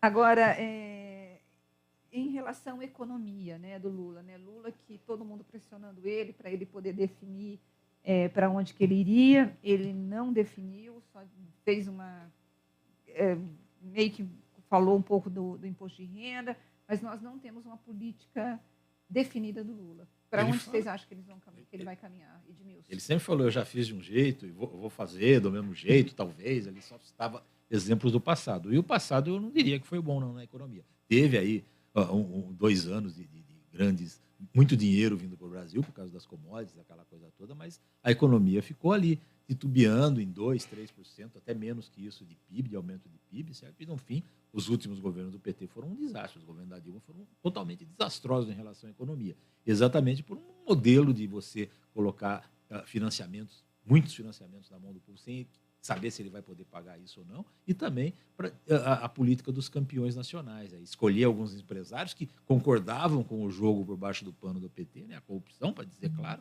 certo? E se ganhavam financiamentos bilionários aí dos governos, do Banco do Brasil, principalmente do BNDES. Então, essa política, se for repetida, não vai dar certo, não, mesmo porque a situação hoje é completamente diferente daquele país que o Lula recebeu do Fernando Henrique Cardoso. Paulo Dantas reeleito governador de Alagoas. Olha, gente, a virada do Lula, né, aí, essa tendência dele ser o próximo presidente da República, está causando uma frenesi nas redes sociais e agora é o assunto mais comentado no Twitter. Do Brasil do mundo. Deixa eu ver, filhinho, deixa eu ver aqui. Não, eu acho curioso. que eu não duvido que Brasil, seja do mundo, não. Deixa eu ver, Lula gerou, não fala, não está falando se é do Brasil ou do mundo, mas no Twitter eu acho que é do Brasil, viu? É isso. Gente, tópicos do Brasil, por enquanto. É isso, mas eu não duvido que já esteja no mundo com toda certeza. Afinal, né, o brasileiro ele tem uma capacidade nas redes que não se compara, né? Sim, o Twitter é grande no Brasil, não é tão grande quanto é no resto do Aliás, mundo. Bom, gente, vamos fazer aqui, deixa eu só, antes de você falar, Tarcísio de Freitas, então, governador de São Paulo, Jerônimo da Bahia, João Azevedo, mas aí é Datafolha ainda, Paraíba, Jorginho Melo, do PL, Santa Catarina, Paulo Dantas, do MDB, aí projeção Datafolha, Alagoas, Wilson Lima, União Brasil, Amazonas, e Fábio Michieri, eleito em Sergipe, e é isso, né? Fala. Lula acaba de virar em Minas Gerais. 50,02%, enquanto que Bolsonaro, 49,98%. Acho que o Thiago pode comentar essa, Thiago. Eu acho que o governador Romeu Zema vai ser o grande culpado aí pela campanha de Bolsonaro desse resultado em Minas Gerais. Agora é o momento de caça às bruxas. Não é uma coincidência, amanhã é Halloween, mas vai ser isso, uma campanha agora. De caça às bruxas para ver quem é que errou, por que não ganhou, e se o PT perdesse também seria isso. E vai ficar na conta de Romeu Zema, pode ter certeza disso. E se o Romeu Zema for culpado aí pela eleição do Lula, né? Para ele não vai ficar mal, não, porque o Lula, se ele for presidente, o Romeu Zema vai depender também de políticas federais aí, talvez ele consiga se aproximar mais facilmente do Lula até, né? Como um bom mineiro, tá me dizendo aqui. Politicamente é melhor, né, Edmilson? Porque politicamente ele vai ser a oposição. Então ele pode se colocar como um grande nome para 2026. Sim. Tem isso também. Mas aí brigando com o Bolsonaro. Então, não, mas com o Bolsonaro reeleito, eu faço a leitura que Bolsonaro não daria esse espaço para Zema. Sim. Eu duvido muito que Bolsonaro daria esse espaço para Zema. Ele colocaria alguém mais alinhado às ideias dele em 2026. Sem Bolsonaro não sendo reeleito, acho que Zema tem uma chance até maior de conseguir se colocar como um candidato mais competitivo em 2026. Logo, 2026 está muito longe, mas política é assim, né? Do jeito que são os mineiros, pode ser que ele seja até o candidato do Lula em 2026. Certo? Eu não duvido, não. Bom, gente, agora falando do Rio Grande do Sul, né? A gente tem ali o Leite sendo reeleito. Ele saiu do governo, renunciou para tentar ser candidato a presidente, não conseguiu. Aí voltou para ser candidato ao governo, quase perdeu para o PT com uma diferença de 2.000 e poucos votos. Depois o PT o pressionou para que ele pudesse apoiar Lula. Ele se manteve neutro para não perder os votos dos conservadores. Aí houve uma orientação do PT para fazer o voto... como eles chamam aquilo? Voto, não é voto útil, não. É o voto... Tem um outro nome, sim. Tem um outro nome. Em Onyx, nenhum voto em Onyx. Não, é um outro nome de voto. Voto crítico. Voto crítico, é isso. Crítico. Voto crítico. Pelo jeito, Thiago, eu acho que talvez a decisão do Eduardo Leite funcionou, né? Ele conseguiu, pelo menos, ele não perdeu o voto dos conservadores, conseguiu o voto aí do PT e ele se tornou aí presidente, governador de Santa Catarina, do Rio Grande do Sul, né? Mas eu acho que funcionou, mas funcionou muito também porque o Onyx errou demais, né, gente? A gente tem que colocar isso. Durante a campanha de segundo turno, aquela máxima de quem erra menos leva, está se tornando real. O Onyx errou demais, tem um discurso mais extremado, mais à extrema-direita, então ele não conseguiu abarcar aquele eleitor de centro que provavelmente tinha votado em Eduardo Leite ainda no primeiro turno, que ele precisava roubar esses votos de Eduardo Leite. E os petistas, era muito claro, mesmo com apoio crítico ou não com apoio crítico, os petistas iam votar em Eduardo Leite, não por Eduardo Leite, mas para tirar o Onyx Lorenzoni e colocar uma derrota a Bolsonaro. Pelo menos eu vejo desse jeito, com apoio ou sem apoio, os petistas iam votar em Eduardo Leite.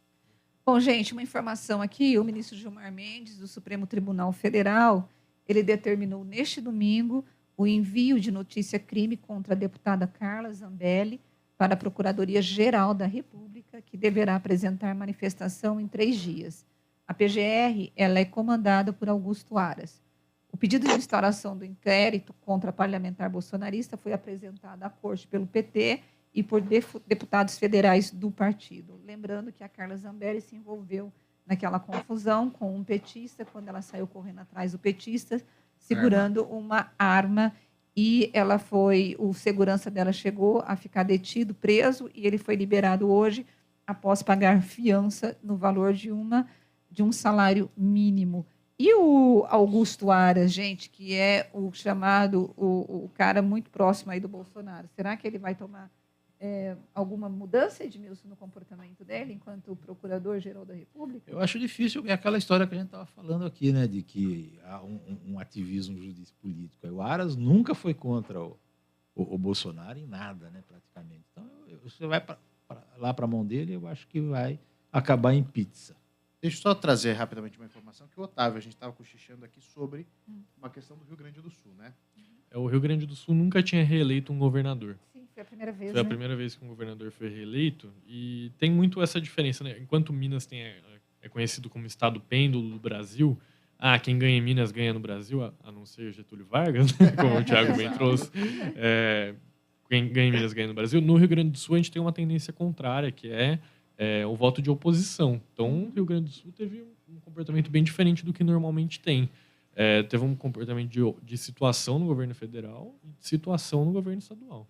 Um ponto importante, ali no Rio Grande do Sul tem uma faixa ali embaixo que é vermelha, né? Uhum. E aquela parte central que não. Eu estava conversando com um amigo meu que mora na parte vermelha, ele falou que ele não queria de forma alguma votar no Eduardo Leite, mas que ele ia votar com muito gosto dessa vez.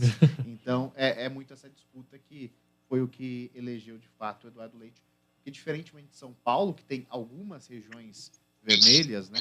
Lá no Rio Grande do Sul é mais intenso. Bom, aqui nós temos o nosso ouvinte, a Marisa. Ela disse assim, olha, a eleição do Lula ainda não foi confirmada, mas tudo está levando a crer que ele vai ser o próximo presidente eleito. Está dizendo, ao menos eu tinha aumento de salário e isso eu espero voltar a ter, né?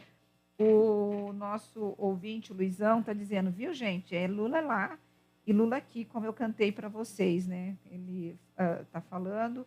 Nós temos também uma outra ouvinte também comemorando e celebrando, deixa eu pegar o nome dessa ouvinte, a eleição do Lula, a Thelma Oliveira, celebrando a eleição aí do Lula, que deve se concretizar assim que as urnas se fecharem, já que há uma projeção e ele está na frente na apuração.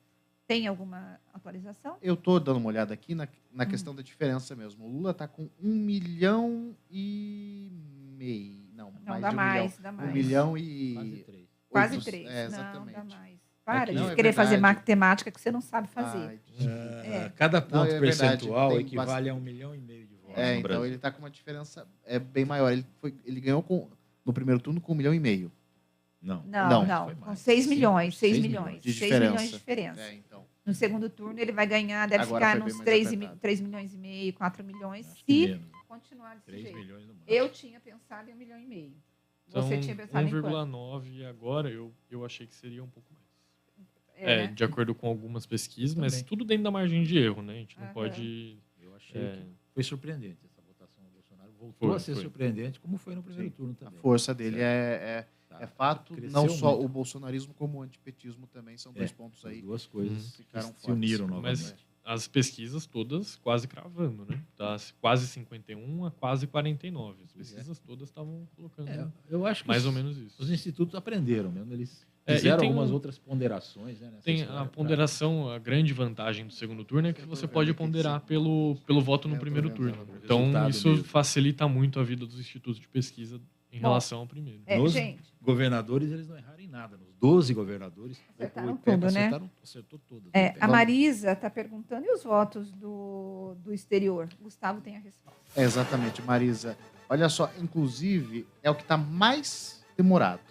90,70% das sessões totalizadas, o Lula está ganhando com uma margem não muito maior, não, viu? 51,10% contra 48,90% dos votos para Bolsonaro. Então, diferença pequena também por lá. E é o que está atrasando mais, pelo menos é o que eu estou percebendo aqui, para finalizar aí essa votação. É que na Europa, França, Itália, Inglaterra, são países todos atrasados. Eles votam ainda no papel, tal. Não são tão modernos como o Brasil. Exatamente. Nós temos um áudio, né, de um ouvinte, Gil? Vamos lá, vamos ouvir? Olá, gente talentosa do Bastidores do Poder. Eu aqui muito feliz, Cláudio, que falou um tempo atrás, aqui de Montemor, sou nordestino, de alma lavada, porque está concretizando o que eu já sabia. Lula, presidente do Brasil, e Tebet será sua sucessora. Está previsto na minha bola de cristal. É um áudio que a gente vai gravar, né, Rose? Vai Vamos manter guardar. aí, né? Porque se ele acertar... Bola Legal de o cristal. povo, né? Lembra do povo da Copa, gente? Do povo Sim. da Copa que ia lá com seus tentáculos, né? Povo, né? Gente, e Bolsonaro? Vocês acham que ele vai fazer o que agora da vida? Eu acho que a primeira coisa que ele vai fazer é entrar na justiça para discutir esse resultado, contestando o resultado das urnas e pedindo uma revisão, uma recontagem, que a gente chama. Não sei como é que se dá com as urnas eletrônicas, né? O Aécio Neves fez isso e chegou à conclusão de que ele não boletim de urna, né? havia perdido. Né? Boletim por boletim. Vocês acham que o Bolsonaro vai passar a faixa para o Lula? Eu acho que não. Eu acho que isso ele não faz. Eu Nem não ele, sei. nem o general. Eu acho que a questão é a gente entender o que ele vai fazer agora. Pode ser feito de tudo. Ele pode agir como Trump, gerar revolta, ou ele pode só aceitar, se recolher ao silêncio. Mas estar na mesma cerimônia que o Lula e passar a faixa, eu acho que a isso ele não chega, não. Vai ser a primeira vez no Brasil que nós temos aí, depois da redemocratização, um presidente se recusando a passar a faixa para o seu sucessor? Se ele se recusar, né? Se ele se recusar. Mas se ele se recusar, será. O último foi o Figueiredo que não passou para o Sarney, certo? Sim. Mas aí depois da Sim, ditador. Não, claro, não, tô dizendo. O último foi ele. Depois disso, acho que nunca mais. Foi uma série de impeachments ali, né? Foi, troca, eleição direta.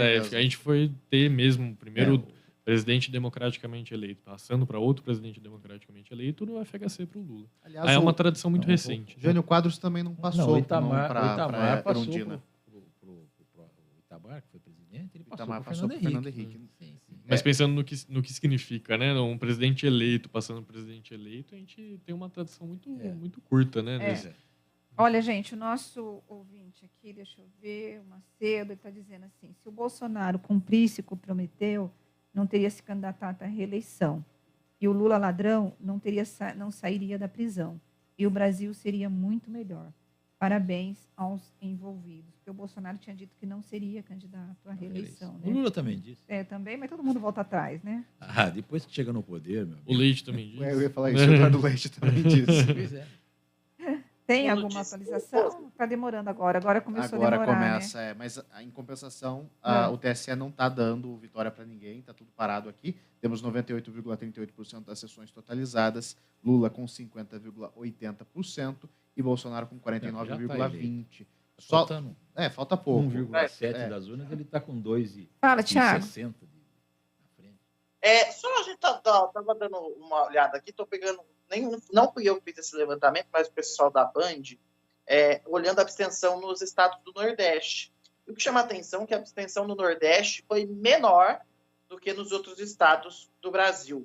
É um dado que chama a atenção e pode também mostrar a força do PT lá em mobilizar essas pessoas para irem votar. A gente viu vídeos desde da manhã de eleitores fazendo filas nas escolas do Nordeste para tentar votar, e aí a preocupação da campanha de Bolsonaro com o Nordeste acaba se confirmando agora com esse resultado final aí. E eu acho que vale ressaltar também que o resultado de Lula em São Paulo e do próprio Fernando Haddad também, para os patamares do PT, são muito bons. Inclusive, para Fernando Haddad, é a maior votação de um candidato a governo de São Paulo que o PT já obteve em segundo turno.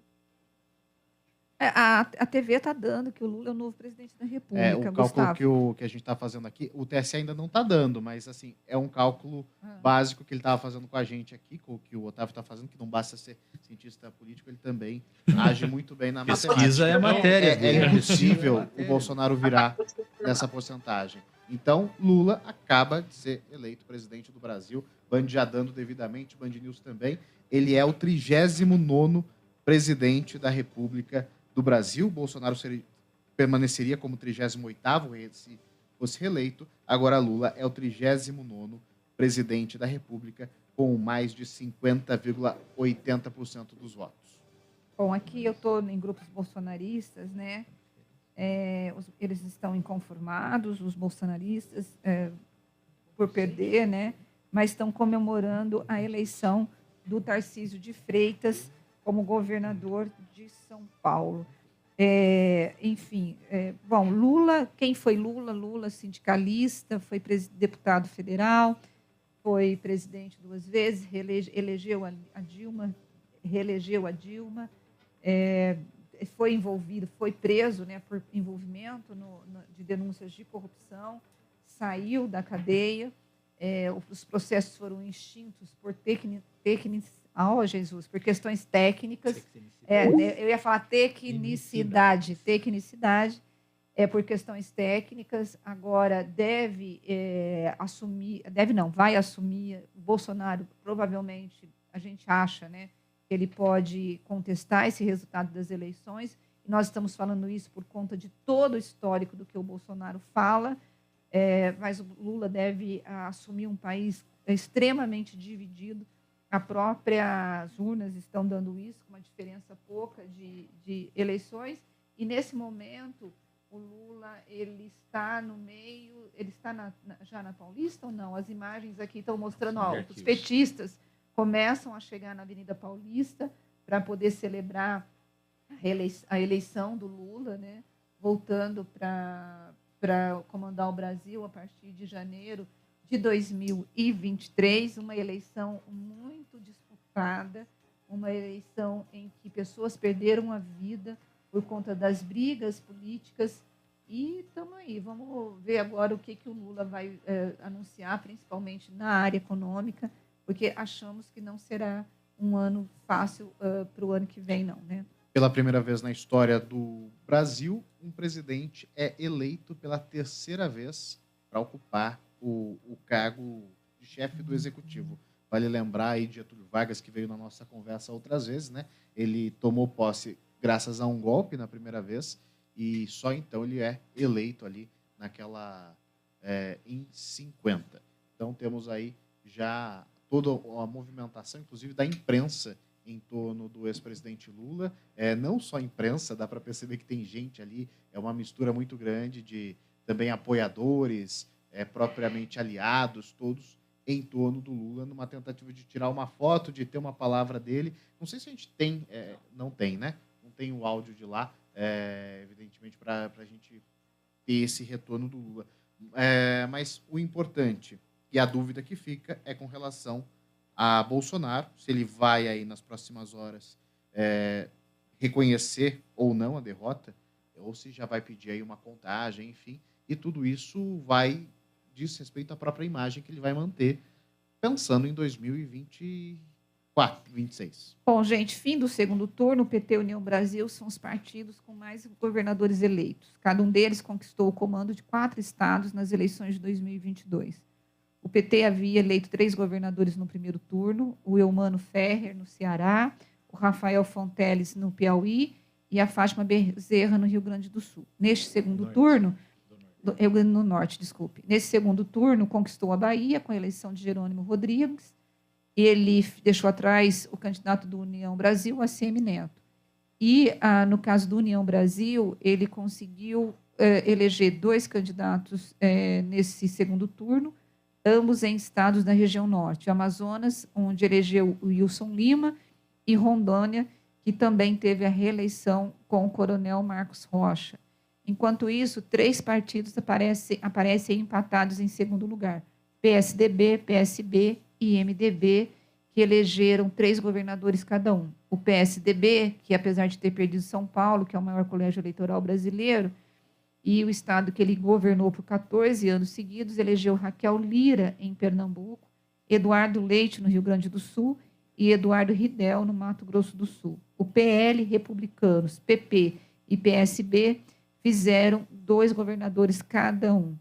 E o Novo e o Solidariedade terminaram as eleições deste ano com um comando de um estado para cada um.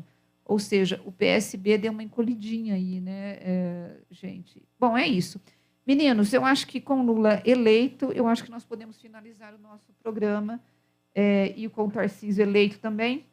Eu quero agradecer o Otávio Catelano, que esteve conosco, e vamos torcer, né, Otávio, que o país tenha pelo menos uma pacificação, né, dentro dessa polarização que nós vivemos, e ter um pouco mais de calma, mas não dá para saber o que vai acontecer amanhã ainda, né?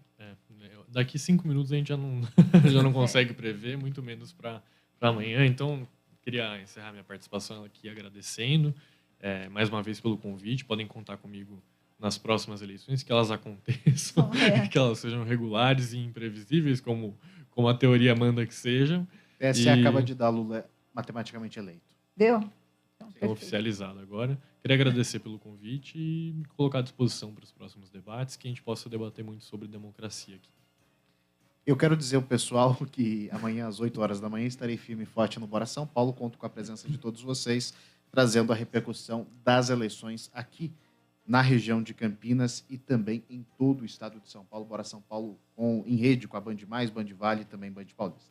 Eu quero dizer a todos que amanhã, Rose e eu, às 10 horas, estaremos firmes e fortes na Bandeirantes, com o Bastidores do Poder. Eu também e com participo. participação, provável participação de você. Mas o importante agora é que todo mundo se conscientize, que os que ganharam, que comemorem, os que perderam, que se recolham aí nas suas dores, mas que respeitem o resultado e não provoquem mais ninguém. Vamos ver se a gente consegue caminhar em paz. Com uma vitória de um ou vitória de outro, o Brasil precisa de paz para se colocar novamente como um país em desenvolvimento que ele tanto precisa ser. Bom, e amanhã nós estaremos aqui para continuar fazendo os comentários, né?